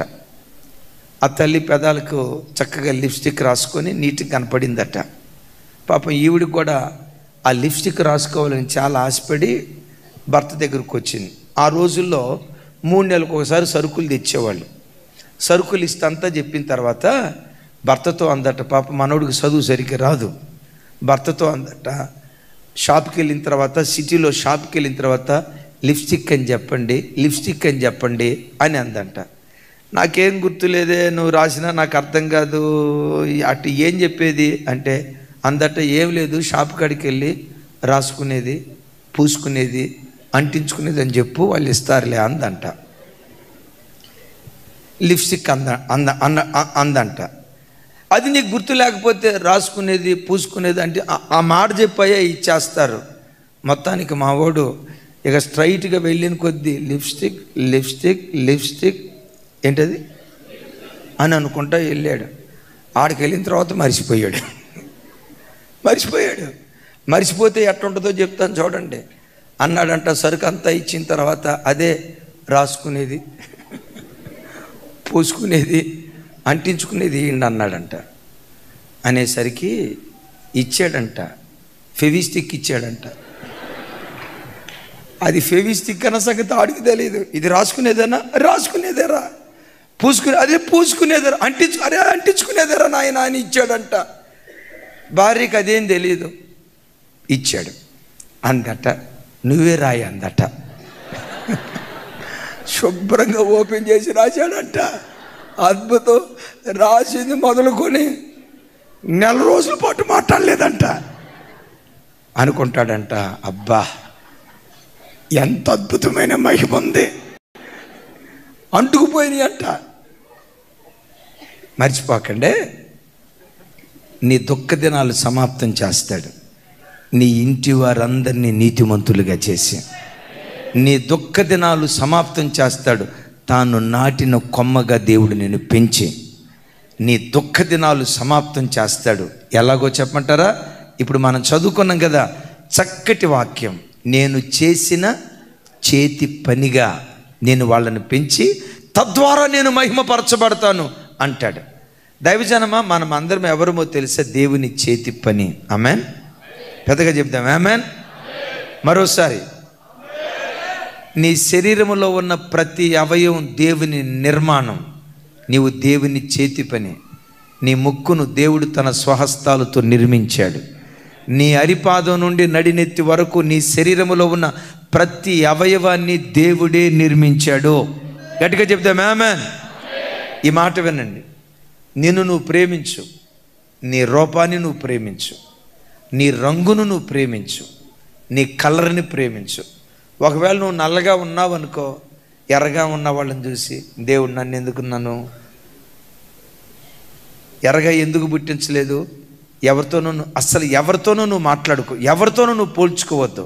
నీ ప్రతి అవయవాన్ని చూసినప్పుడు ఈ అవయవాలను, ఈ శరీరాన్ని, ఈ దేహాన్ని దేవుడు తన స్వహస్తాలతో నిర్మించాడు అని ఎరిగి నీ ప్రతి రూపంలో, ప్రతి అవయవంలో దేవుని చేతి పని నువ్వు చూచుదువుగాక. ఇంకో మాట చెప్పంటారా? నువ్వు ఈ ప్రపంచంలో దేవుని దృష్టికి యూనిక్. నీలాంటోడు ఇంకొకడు లేడు, నీకు నువ్వే సాటి. అరే, ఎంత పొగిడిన తర్వాత కూడా చెప్పుకోరేంటి? ఎందుకో చెప్పమంటారా? నీలాంటి వేలు ముద్ర ప్రపంచంలో ఇంకొకరికి ఎవరికి లేదు. ఎందుకో తెలుసా? నువ్వు దేవుని దృష్టికి ప్రత్యేకమైన వాడివి. పెద్దగా చెప్దామా ఆమేన్. ఒక రోజు ఒక అమ్మాయి ఎప్పుడు తనకున్న పిల్లి కళ్ళను చూసి బాధపడతా ఉండేదంట. అందరి కళ్ళు ఇట్లా ఉన్నాయి, నా ఒక్కదాని కళ్ళు పిల్లి కళ్ళు అని ఏడుస్తూ ఉంటే మచిలీపట్నంలో, ఆ మచిలీపట్నం ప్రాంతానికి హైనీ అమ్మగారని ఆస్ట్రేలియా నుంచి మిషనరీ వచ్చిందట. ఈ అమ్మాయిని చూసి అచ్చు మన ఆస్ట్రేలియన్ అమ్మాయిలాగే ఉందే అని చెప్పి, అమ్మాయి ఆస్ట్రేలియా వెళ్తున్నా, నాతో పాటు వస్తావా, నిన్ను ఆస్ట్రేలియాలో చదివిస్తా, ఆస్ట్రేలియాలో ఉంటావా అని అనేసరికి ఈ అమ్మాయి, ఇంతకు మించిన మహాభాగ్యం ఏముందమ్మా, ఇంతకు నన్నే ఎందుకు తీసుకెళ్తున్నావంటే నీ పిలికళ్ళు ఉన్నాయే అచ్చు మా ఆస్తి వెళ్ళే వాళ్ళ కళ్ళు ఉన్నట్టే ఉన్నాయి అనేసరికి ఆ అమ్మాయి ఇప్పుడు గంతులేస్తుందట, దేవా ఏదో ఒకటి చెప్పండి. స్తోత్రమా? దేనికిరా? నాకు ఇచ్చిన పిల్లి కళ్ళకై. వింటావా? ఈరోజు నువ్వు నమ్ము ఈ మాట. దీనికి ఇంతకంటే లోతు చెప్పలేను, ఉంది నేను చెప్పలేను. అయితే గమనించండి, ఈరోజు ఏది నీకు బలహీనతగా కనపడుతుందో అదే రేపు నీకు బలంగా మారబోతుంది. ఈరోజు నీ జీవితంలో ఏది కొదువు కాబోతుందో, కొదువుగా కనిపిస్తుందో ఆ కొదువే శిఖరాల మీద కూర్చునేటట్లుగా నేను చేయబోతుంది. నేను ఇంకా చెప్తాను, ఈరోజు ఏది నీకు నష్టంగా కనపడుతుందో, ఈరోజు ఏది నీకు ఓటమిగా కనపడుతుందో, ఒకరోజు అంటావు ఆ రోజు ఓడిపోవటమే మంచిదయ్యా, ఆ ఓటమిలో కూడా ఒక గెలుపును దేవుడు దాచిపెట్టాడు. చప్పట్లు కొడుతూ దేవునికి స్తోత్రాలు చెప్దాం. నువ్వు ఏది నష్టపోయి ఈరోజు మందిరానికి వచ్చినా, నీ దేవుడు ఎవరో తెలుసా? చేదులో కూడా తీపిని దాచిపెట్టాడు. అన్నయ్య మీరు అట్ట చెప్తే మాకెట్ట అర్థమైంది, కొంచెం వివరించేటట్టు చెప్పండి అన్న అంటారా? బైబిల్లో హన్నమ్మ తల్లి ఉంది. చిన్న వయసులో భర్తను కోల్పోయింది. భర్తను కోల్పోవటం అయ్యయ్యో అని అంటారు కదా, అద్భుతం. ఆ చేదులో దేవుడు ఎంత మాధుర్యాన్ని దాచిపెట్టాడు మీకు అర్థం కావాలంటే, చిన్న వయసులో భర్తను కోల్పోయిన తర్వాత ఆవిడ దేవుని మందిరానికి వెళ్ళింది. 84 సంవత్సరాలు దేవాలయాన్ని విడిచిపెట్టక రేయిం బగళ్ళు ఉపవాస ప్రార్థనలతో దేవుని మందిరంలో కాలం గడిపి వెధవరాలుగా అడుగుపెట్టిన అన్న ఆ తర్వాత కాలంలో ఇజ్రాయేలు దేశానికి ప్రవక్తిగా మారిపోయింది. ప్రవక్తిగా. భర్త చనిపోయినప్పుడు ఆమెకి ఎట్లా ఉంది? అది ఆ నష్టం కలిగినప్పుడు ఆవిడికి ఎట్లా ఉంది? అది చేదే. ఈరోజు వాక్యం వింటున్న బిడ్డలారా, నీ జీవితంలో కూడా కొన్ని చేదులుగా ప్రస్తుతం నీకు కనపడవచ్చు. అయ్యో ఇది చేదు కదా, ఈ చేదులో ఏ మాధుర్యం ఉంటుంది అని నీకు అనిపించవచ్చు. ఓ దైవజనునిగా, దేవుని ప్రతినిధిగా చెప్తున్నాను, ఈరోజు చేదుగా కనబడుతున్నదే రేపు మహిమగా దేవుడు మార్చబోతున్నాడు. ఏది ఈరోజు నీకు నష్టం అనిపించిందో, ఏది ఈరోజు నీకు కీడు అనిపించిందో, ఆ కీడులో కూడా దేవుడు రేపు మేలు దాచిపెట్టాడు. నువ్వు గంతులేయిపోతున్నావు. యోసేపు గోతిలో పట్టం సేదా తీపా? ఎవరో మనిషి రా నిన్ను గోతిలో వేస్తారా? యోసేపు చెరసాల్లో పట్టం చేదా తీపా? మళ్ళా మారిపోయింది. మారకూడదు. యోసేపు మీద నిందపట్టడం చేదా తీపా? చెప్పాలి. ఒకవేళ నేను అనుకుంటా ఆ స్థానంలో ఇంకొకళ్ళు ఉంటే ఈ బతికే కంటే ఇక అదే కదా వచ్చేది. భర్త ఒక మాట అంటే చాలు, మీ నోటి నుంచి వచ్చే మాట ఒకటి, నేను చచ్చిపోతా. ఒకరోజు ఒక తమ్ముడు ఫోన్ చేశాడు ఊరు నుంచి, అన్నయ్య పోయింది అన్నయ్య. ఎవరు తమ్ముడా అంటే, ఎవరన్నా? నా భార్య అన్న. ఏమైంది తమ్ముడా? ఏమయ్యేది ఏముందన్నా, బావిలో దూకుతానని పోయిందన్నా, ఏం చేయాలో అర్థం కావట్లేదన్నా. నమ్మండి, ఆ రాత్రి అంతా నాకు ఆల్రెడీ ప్రేయర్ అయిపోయింది. అట్లాగని ప్రార్థన చేశానని కాదు, టెన్షన్ ఒకటే, ఏమైపోయిందో.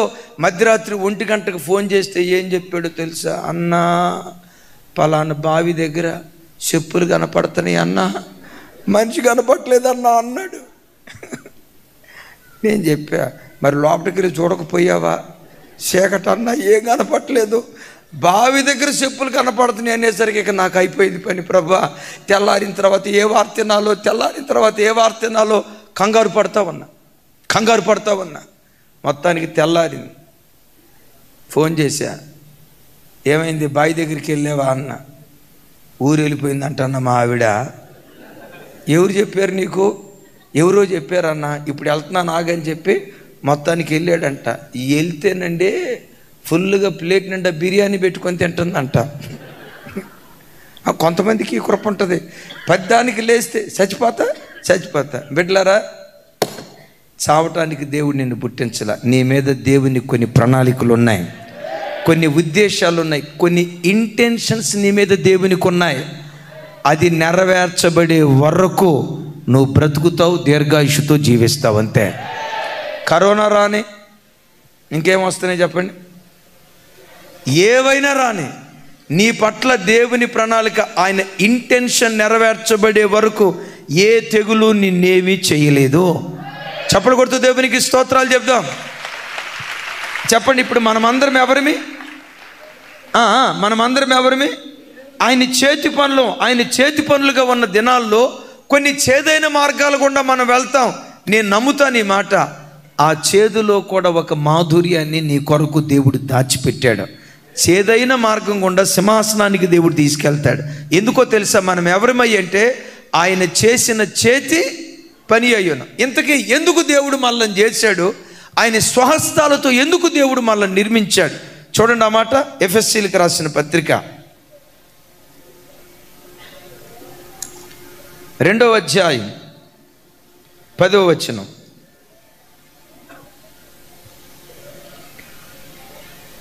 నాతో కలిసి, మరియు వాటి యందు మనము నడుచుకొనవలెనని దేవుడు ముందుగా సిద్ధపరిచిన సత్క్రియలు చేయుటకై.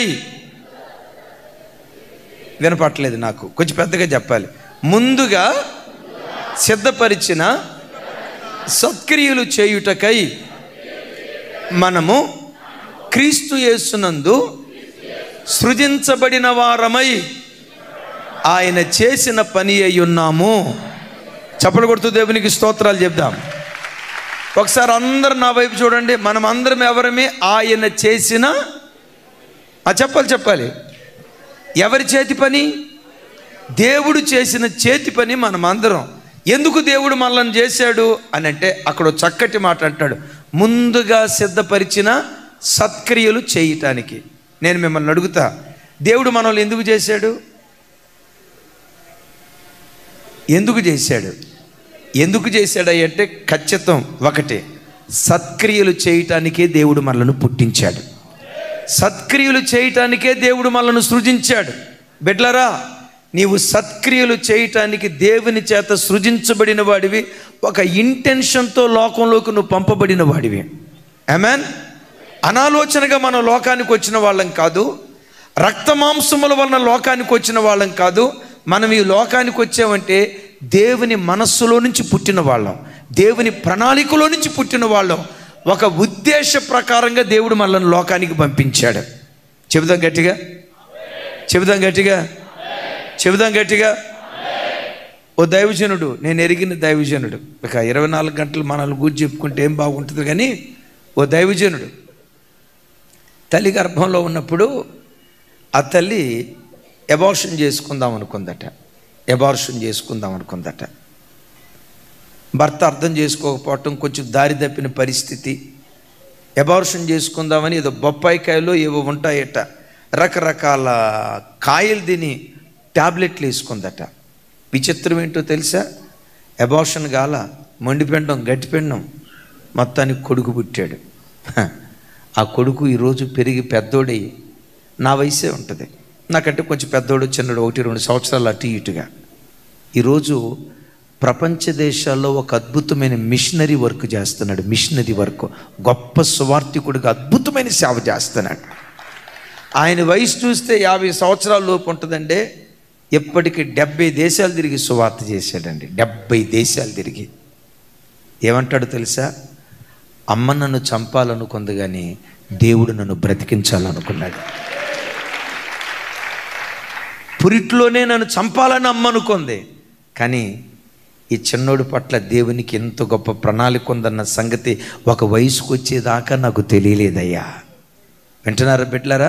2024 అంతా నిన్ను కాపాడి 25లో దేవుడు నిన్ను అడుగు పెట్టించబోతున్నాడంటే ఒక ఇంటెన్షన్తో దేవుడు నిన్ను అడుగు పెట్టిస్తున్నాడు. నమ్ముతారు ఈ మాట? దేవుడు ఒక ప్రత్యేకమైన పని కొరకే నన్ను బ్రతికించాడు అన్నవాళ్ళు ఆమేన్ అనండి. ఓ ప్రత్యేకమైన పని కొరకే దేవుడు నన్ను బ్రతికించాడు అన్నవాళ్ళు ఆమేన్ అనండి. వినపడలేదు నాకు. ఓ ప్రత్యేకమైన పని కొరకే నిన్ను బ్రతికించాడు. ఏంటా ప్రత్యేకమైన పని? ముందుగా సిద్ధపరిచిన. ఏంటన్నా సత్క్రియ? అనాథాశ్రమాలకు వెళ్ళి దాన ధర్మాలు చేయటమా? చేయాలి, తప్పు కాదు. అది సత్క్రియే, నేను కాదన్నా. వెధవరాండ్రకు బట్టలు పంచిపెట్టడం సత్క్రియే, కాదన్నా. పేదలకు ఆహారాన్ని పంచిపెట్టడం సత్క్రియే, నేను కాదన్నా. వాటన్నిటికి మించిన ఒక సత్క్రియ ఉంది. చూడండి ఆ మాట. ఫిలిప్పీలకు రాసిన పత్రిక మొదటి అధ్యాయం 6వ వచనం 3వ వచనం 3వ వచనం నుంచి 6వ వచనం వరకు నాతో కలిసి. మొదటి దినము నుండి ఇది వరకు సువార్త విషయములో మీరు నాతో పాలివారయుండుట చూచి మీలో ఈ సత్క్రియను ఆరంభించిన వాడు యేసుక్రీస్తు దినము వరకు దానిని కొనసాగించునని రూఢిగా నమ్ముచున్నాను. ఇంకోసారి చెప్పండి తమ్ముడు, మళ్ళీ బ్యాక్ తమ్ముడు. 3వ వచనం నాతో కలిసి మరొకసారి. మొదటి దినము నుండి ఇది వరకు సువార్త విషయములో మీరు నాతో పాలివారయుండుట చూచి మీలో ఈ సత్క్రియను ఆరంభించిన వాడు. ఇప్పుడు నేను మిమ్మల్ని అడుగుతాను, ఇక్కడ సత్క్రియ అంటే ఏంటి? సువార్త పనిలో పాలిభాగస్తులు అవటమే అసలు సిసలు సత్క్రియ. పెద్దగా చెప్దాం అన్నా. సీసీ కెమెరా అన్నా, మీ ఉద్యోగం మీరు చేసుకోండి. అట్ దట్ సేమ్ టైం సువార్త పనిలో కూడా మీరు మీ కుటుంబం పాలిభాగస్తులు అవ్వండి. ఆమేన్ చెప్పండి. జానన్నా డ్యూటీకి వెళ్ళండి. ఈ ఇంటికి వచ్చిన తర్వాత మనవరాలనే ఊపుకునే కార్యక్రమాలు ఉండేరు గాక. ఇప్పుడు మనవరాలు పుట్టింది, ఆ ఒక్క కార్యక్రమంలో ఉండొద్దు. దానితో పాటు సువార్త పనిలో పాలిభాగస్తులు అవ్వండి. చెల్లెల దగ్గరికి రండి, అన్నోళ్ళ దగ్గరికి రండి, మా దగ్గరికి రండి. అన్న, మందిరానికి సంబంధించి మేము ఇంకా ఎలా ఉపయోగపడగలం, సువార్త పనిలో మేము ఎలా పాలిభాగస్తులం కాగలం, మమ్మల్ని కూడా ఏదో ఒక పాత్రగా, ఒక పనిముట్టుగా వాడుకోండని ప్రతి కుటుంబం సువార్త పనిలో పాలిభాగస్తులు అవ్వాలి. ఈ సత్క్రియ నువ్వు చేయటానికే దేవుడు నేను బ్రతికించాడు. ఈ సత్క్రియ మన ద్వారా దేవుడు జరిగించటానికే ఈ అద్భుతమైనటువంటి నూతన సంవత్సరాన్ని దయాకిరీటంగా దేవుడు మనకు అనుగ్రహించాడు. చెబుతాం గట్టిగా ఆమెన్. సువార్త పనిలో ప్రతి బిడ్డ పాలిభాగస్తులు కావాలి. అవుదామా? మీ సమయం, మీ బలం, మీ ధనం, మీ ఆయుష్ దేవుని పరిచర్యలో అవకాశం ఉన్న ప్రతిసారి ధారపోయాలని ప్రభు పేరిట నేను మనవి చేస్తూ ఉన్నాను. ఇప్పుడు మన పరిచర్య ఉంది. యవన బిడ్డల గూర్చి, పెద్దోళ్ళ గూర్చి నేను ఎంత చెప్పినా తక్కువే. నా వైపు చూడండి. ఇప్పుడు మనం ఇంతమంది ఇక్కడ కూర్చున్నాం కదా. 2018వ సంవత్సరంలో చర్చి డెడికేషన్ జరిగింది. మన చర్చి డెడికేషన్ జరిగింది. సహజంగా 3.5 సంవత్సరాల పాటు మనం ఈ చర్చి కట్టుకున్నాం. చర్చి కట్టేటప్పుడు చర్చి పని అంతా పూర్తయింది. విశ్వాసులు కష్టపడి రెక్క ముక్క రకరకాలుగా ప్రయాసపడి ఇంత చక్కటి మందిరం కట్టారు. ఆ డెడికేషన్ రోజు ప్రభు ప్రసాద్ గారని ఓ మంచి భక్తి కలిగిన దైవ సేవకుడు ఇక్కడికి వచ్చాడు. వచ్చి నా ప్రక్కన కూర్చొని ఆయన అన్న మొట్టమొదటి మాట ఏంటో తెలుసా? చర్చి చాలా బాగుందయ్యా పాస్టర్ గారు, మ్యూజిషియన్స్ చాలా బాగున్నారు, కార్పెట్లు చాలా బాగున్నాయి, డోమ్ చాలా బాగుంది, భోజనాలు కూడా చాలా బాగున్నాయి. వీటన్నిటికి మించి పార్కింగ్ ప్లేస్ దగ్గర వాలంటీర్స్ ఉన్నారే, వాళ్ళు చాలా చాలా చాలా చాలా చాలా చాలా చాలా బాగున్నారయ్యా అన్నాడు. నాకు అర్థం కాల. నువ్వు ఆమెనన్నావు, నాకు అర్థం కాల. వాళ్ళు చాలా చాలా బాగున్నారని నాకు భయం వేసింది. వాళ్ళు ఏమైనా తొందరపడి ఏమైనా అన్నారా ఏంటి, ఈ మాటకి ఏమైనా వేరే అర్థం ఉందా ఏంటి నాకు అర్థం కాక, ఏంటయ్యా అలా అన్నారన్న. ఏమన్నాడు తెలుసా తమ్ముడు? ఏంటయ్యా అలా అన్నారన్న. ఏమన్నాడు తెలుసా? ఎంత కష్టపడి కట్టుకున్న మందిరం మందిరపు డెడికేషన్ కళ్ళారా చూడాలి అనేది ఒక విశ్వాసి యొక్క కళ. ఇది మా రెక్కలకు అసాధ్యతం. మేము ప్రయాసపడి కట్టుకుంది 3.5 సంవత్సరాలు దీన్ని కష్టపడి మేము కట్టుకున్నాం. కష్టపడి కట్టుకున్న మందిరపు ఆ డెడికేషన్ కార్యక్రమం కన్నులారా చూడకుండా రోడ్డు దగ్గర వాలంటీర్లుగా నిలవబడ్డారే, వెహికల్స్ దగ్గర పరిచర్య చేస్తా వెహికల్స్ దగ్గర నిలవబడ్డారే. కనీసం ఆ రోజు టీవీ స్క్రీన్ కూడా అరేంజ్ చేయలేదు. కనీసం టీవీ స్క్రీన్ కూడా లేక ఆ రోజుల్లో యూట్యూబ్ లైవ్ అంత వైరల్ కాలేదు. అసలు మందిరంలో ఏం జరుగుతుందో తెలియకుండా ఎక్కడో రోడ్ల మీద అనామకులుగా నిలవబడ్డారే. త్యాగం అంటే వాళ్ళదయ్యా, త్యాగం అంటే వాళ్ళది. నాకు ఆ మాట చెప్పినప్పుడు తల్లి కళ్ళబట్టి నీళ్ళు పటపట పటపటమని రాలే. నిజమే కదా. ఏమండి, నూతన సంవత్సరపు ఆరాధనలో పాలుపంపులు పొంది మందిరంలో ప్రభువును తనివితేరా ఆరాధించాలనేది ఒక విశ్వాసి యొక్క కల కదా, అవునా కదా? దేవుని సన్నిధిలో కూర్చొని హృదయమార మందిరంలో గంతులేస్తూ ప్రభువును అనుభవించాలి. చూడండి, చిన్న బెడ్లో రేపు పిల్లలు చూడు, పిల్లలు మందిరంలో దేవుని సన్నిధిలో కూర్చోవటం కల కదా. ఈ రాత్రి చూడండి, పార్కింగ్ దగ్గర దరిదాపుగా 350 మంది వాలంటీర్లు బయట ఉన్నారు, నడి రోడ్ల మీద ఉన్నారు. ఈరోజు ఈ పరిచర్య ఎంత దీవెన కారణంగా ఉండటానికి కారణం ఏంటో తెలుసా? సువార్త పనిలో వారు మాతో కూడా పాలి భాగస్తులు. అమ్మా, నేను మీ దగ్గర నుంచి కోరుకునేది, నా వైపు చూడండి తల్లి, మీ దగ్గర నుంచి కోరుకునేది, మనం బ్రతుకున్న దినాల్లో ఈ తెలంగాణ గడ్డను యేసయ్య కానుగ్గా మనం ఇవ్వాలి. మెదక్ జిల్లాని యేసయ్య కానుగ్గా ఇవ్వాలి. ఈ తెలంగాణ రాష్ట్రంలో ఎన్ని జిల్లాలు ఉన్నాయో సువార్త ఏ ఏ ప్రాంతాల్లో అందలేదో, ప్రణయన మీ మెదక్ మీద మీకు భారం లేదు, మాకు పడింది ఇక్కడ భారం. చూడండి,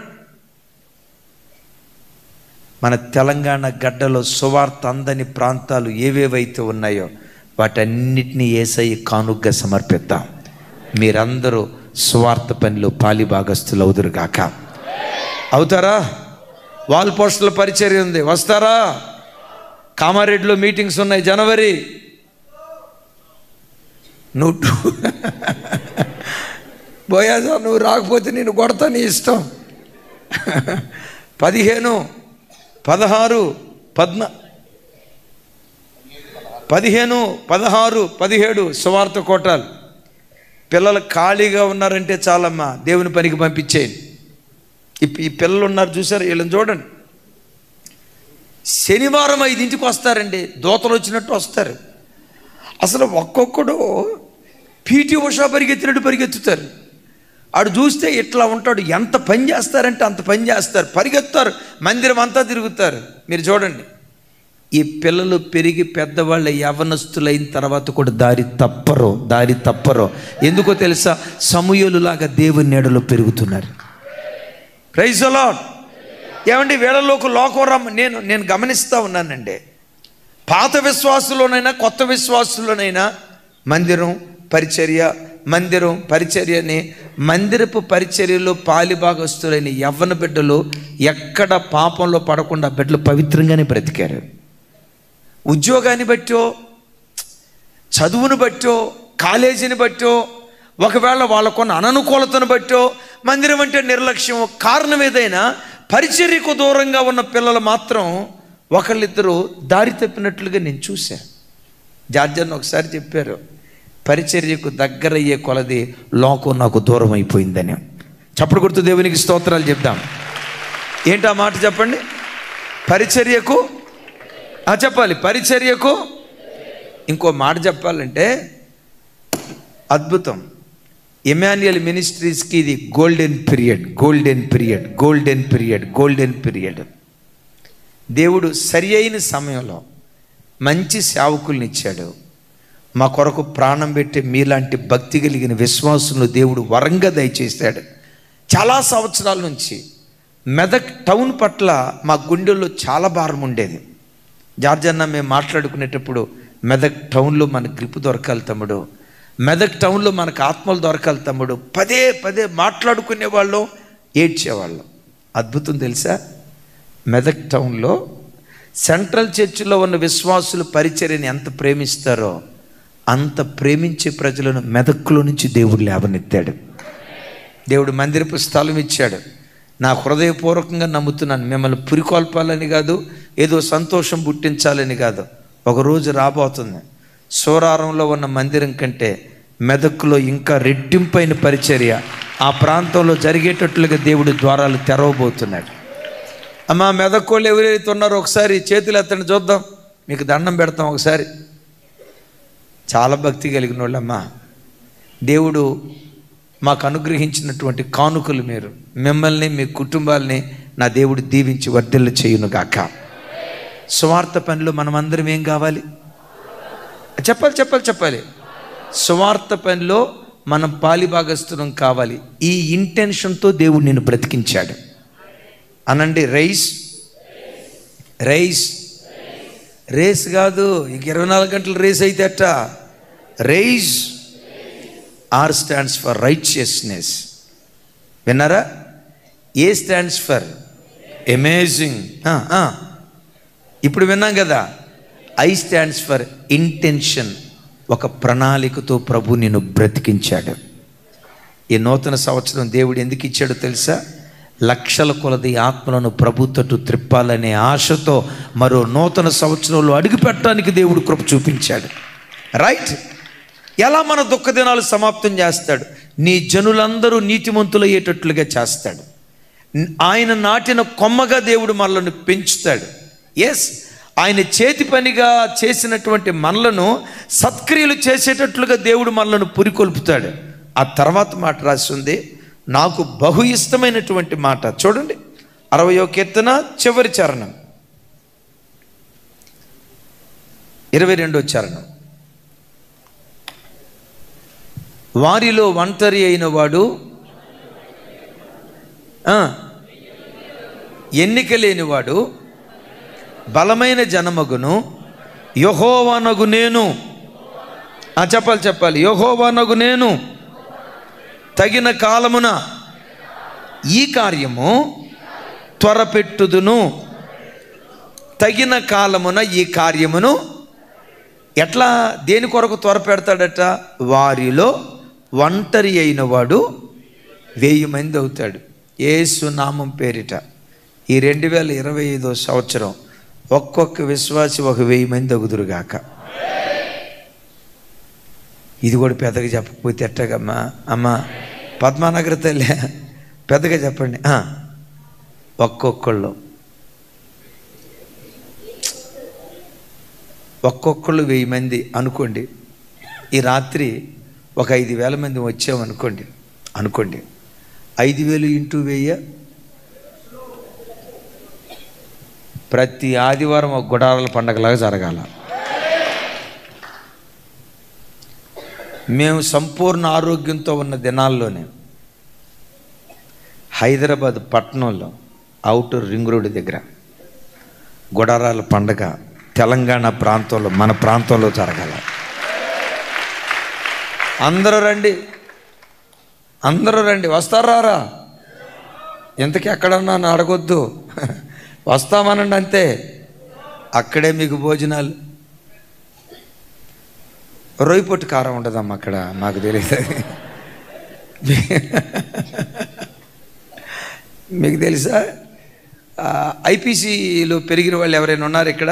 అయ్యో రైట్. అంతర్వేది పాలెంలోనట సాంబార్లో రొయ్యపొట్టు పొడి వేసేవాళ్ళు అంట. సాంబార్ చేసి సాంబార్లో రొయ్యపొట్టు పొడి వేస్తేనంట అదే మటన్ బిర్యానీ కంటే మహా టేస్ట్ ఉండేదంట. ఆ రొయ్యపొట్టు సాంబార్ తింటానికే సగం మీటింగ్.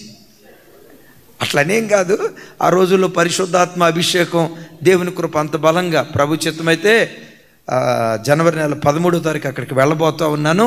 సరే, ఏదేమైనా ఈ గడ్డలో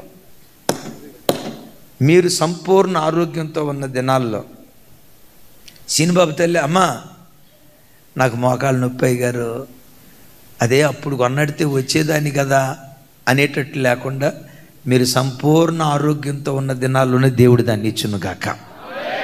ఆమెన్. వచ్చే సంవత్సరం ఇక్కడ జరిగిద్దంటారా? నూతన సంవత్సరపు ఆరాధన ఇక్కడ జరిగిద్దంటారా?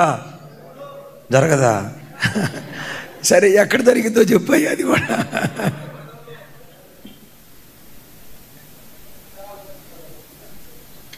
ఇది కలగన్నది కాదు. నీ దేవుడు ఎవరో తెలుసా? ఇది జరుగునా అని అనుకొనని భీకర కార్యాలు జరిగించే దేవుడు. ఇది జరుగునా అని అనుకొనని భీకర కార్యాలు జరిగించేవాడు. ఏం చేయబోతున్నాడు? వారిలో ఒంటరి అయిన వాడు. దేవుడు అంత గొప్పోడా?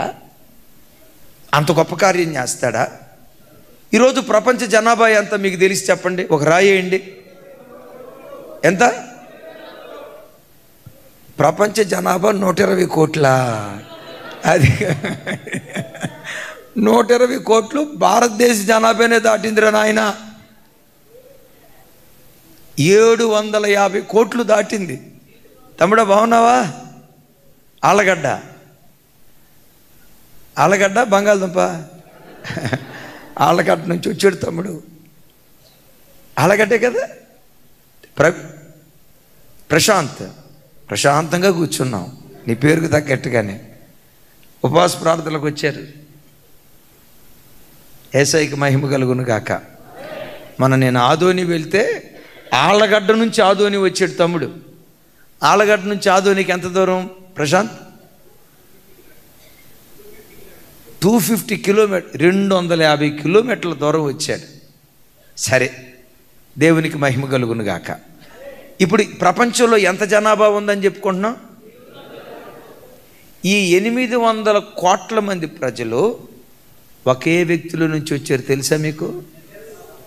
ఎవరా ఒక వ్యక్తి? ఒక్కడిలో నుండి. ఇప్పుడు 800. చచ్చిపోయిన వాళ్ళు ఎంతమంది? ఆల్రెడీ పోయిన వాళ్ళు ఎంతమంది? వాళ్ళందరినీ కలుపుకుంటే ఎన్ని కోట్లు అయిపోయి ఉంటాయి? నీ క్యాల్కులేటర్కి అందదో. ఇన్ని కోట్ల మంది ప్రజలను ఒక్కడిలో నుంచి దేవుడు పుట్టించాడా? అంత శక్తివంతుడు నీ దేవుడు. Praise the lord. దైవజనమా, అంతటి బలపరాక్రమం కలిగిన వాడు. ఆ తర్వాత అబ్రహామును గూర్చి రాసి ఉంటుంది చూడండి. యెషయా గ్రంథం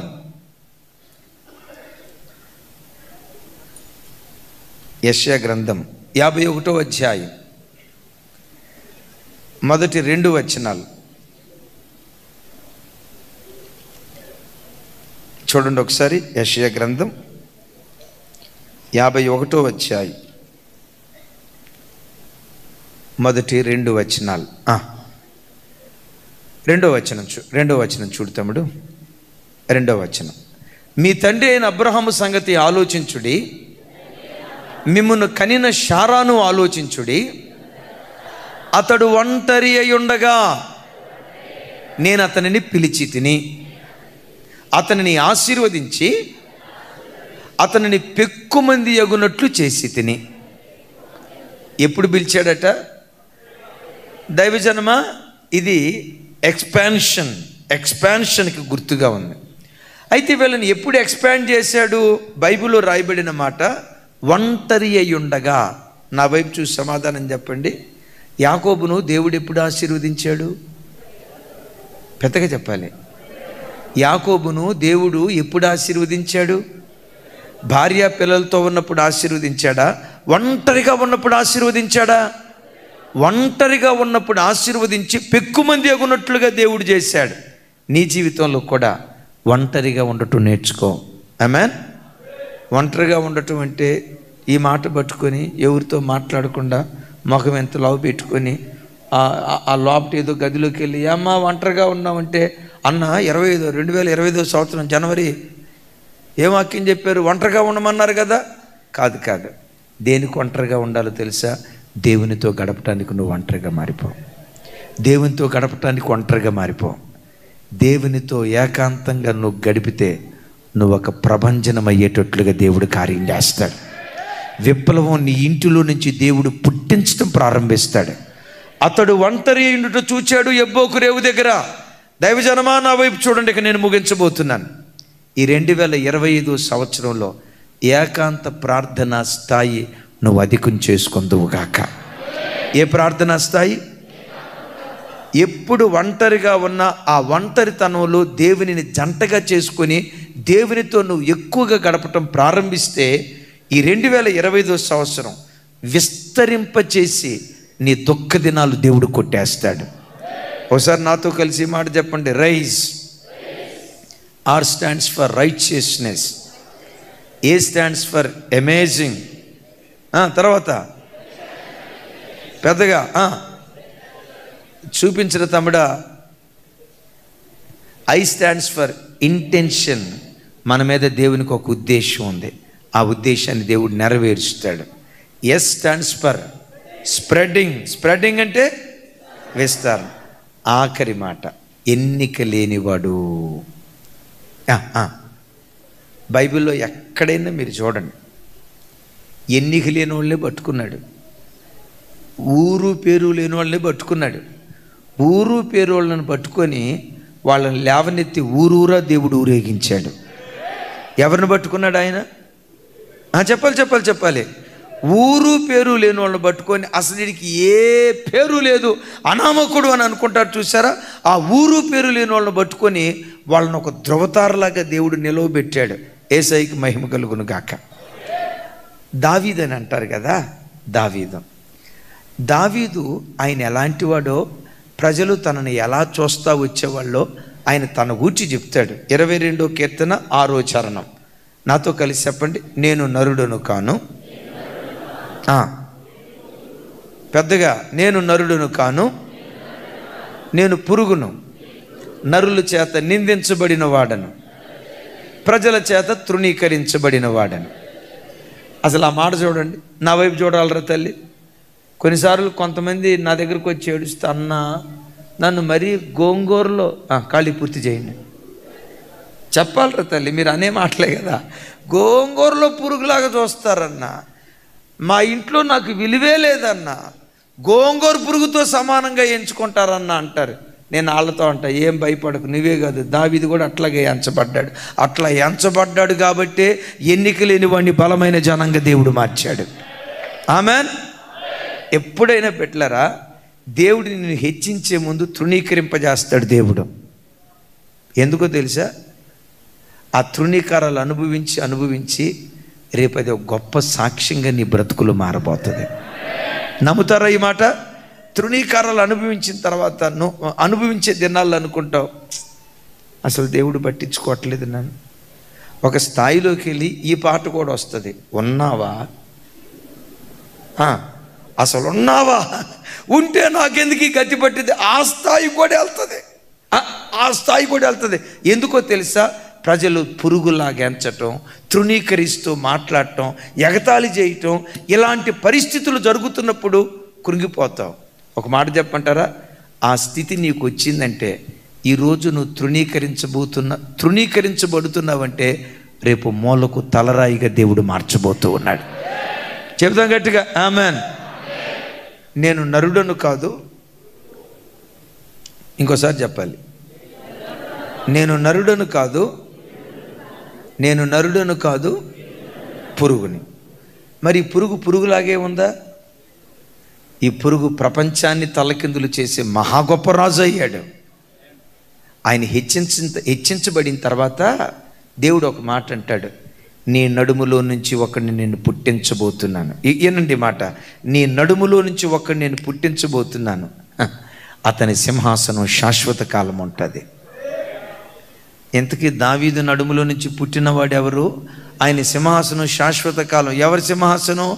సొలొమోను కాదు. సొలొమోను సింహాసనం ఎంతకాలం? 40 సంవత్సరాలు. కానీ దావీదు నడుములో నుంచి పుట్టబోయేవాడి సింహాసనం శాశ్వత కాలం ఉంటుందట. దావీదు నడుములో నుంచి పుట్టినవాడే దావీదు కుమారుడని పిలువబడిన మన ఆరాధ్య దైవం ప్రభు అయిన యేసుక్రీస్తు వారు. మీలో దావీదు అనే పేరు ఎంతమందికి తెలుసు?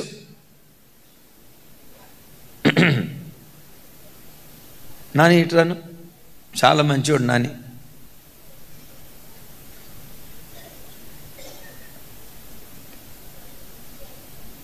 అట్రా, నీ పేరేం పేరు? నాని.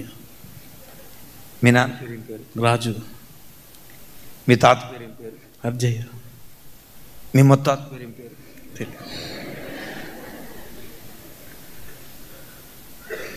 గుర్తు తెచ్చుకో, ఒకసారి గుర్తు తెచ్చుకో.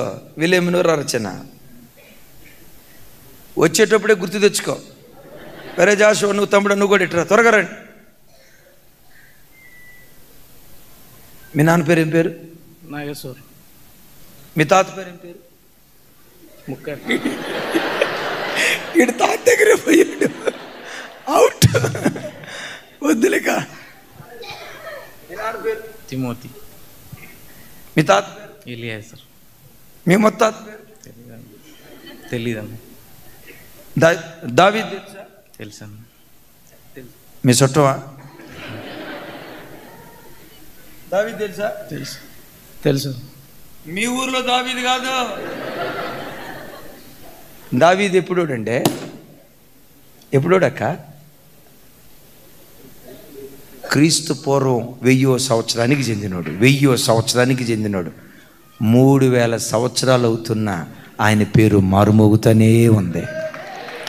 ఒకప్పుడు పురుగే, ఈరోజు ప్రభంజనం.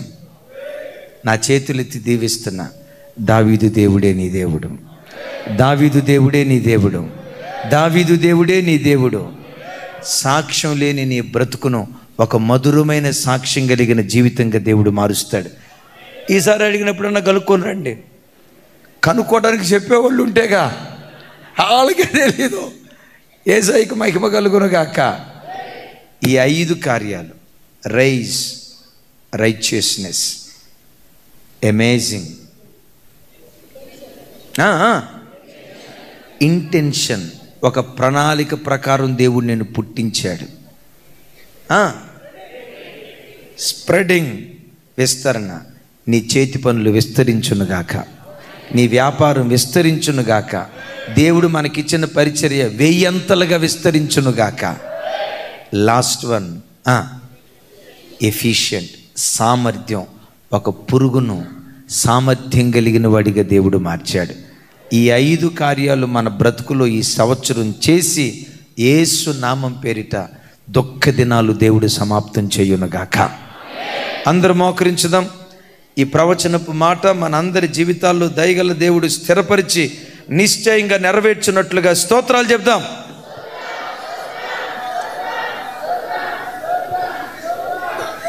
అందరూ అందరూ అందరూ అందరూ అందరూ స్తోత్రాలు చెప్దాం.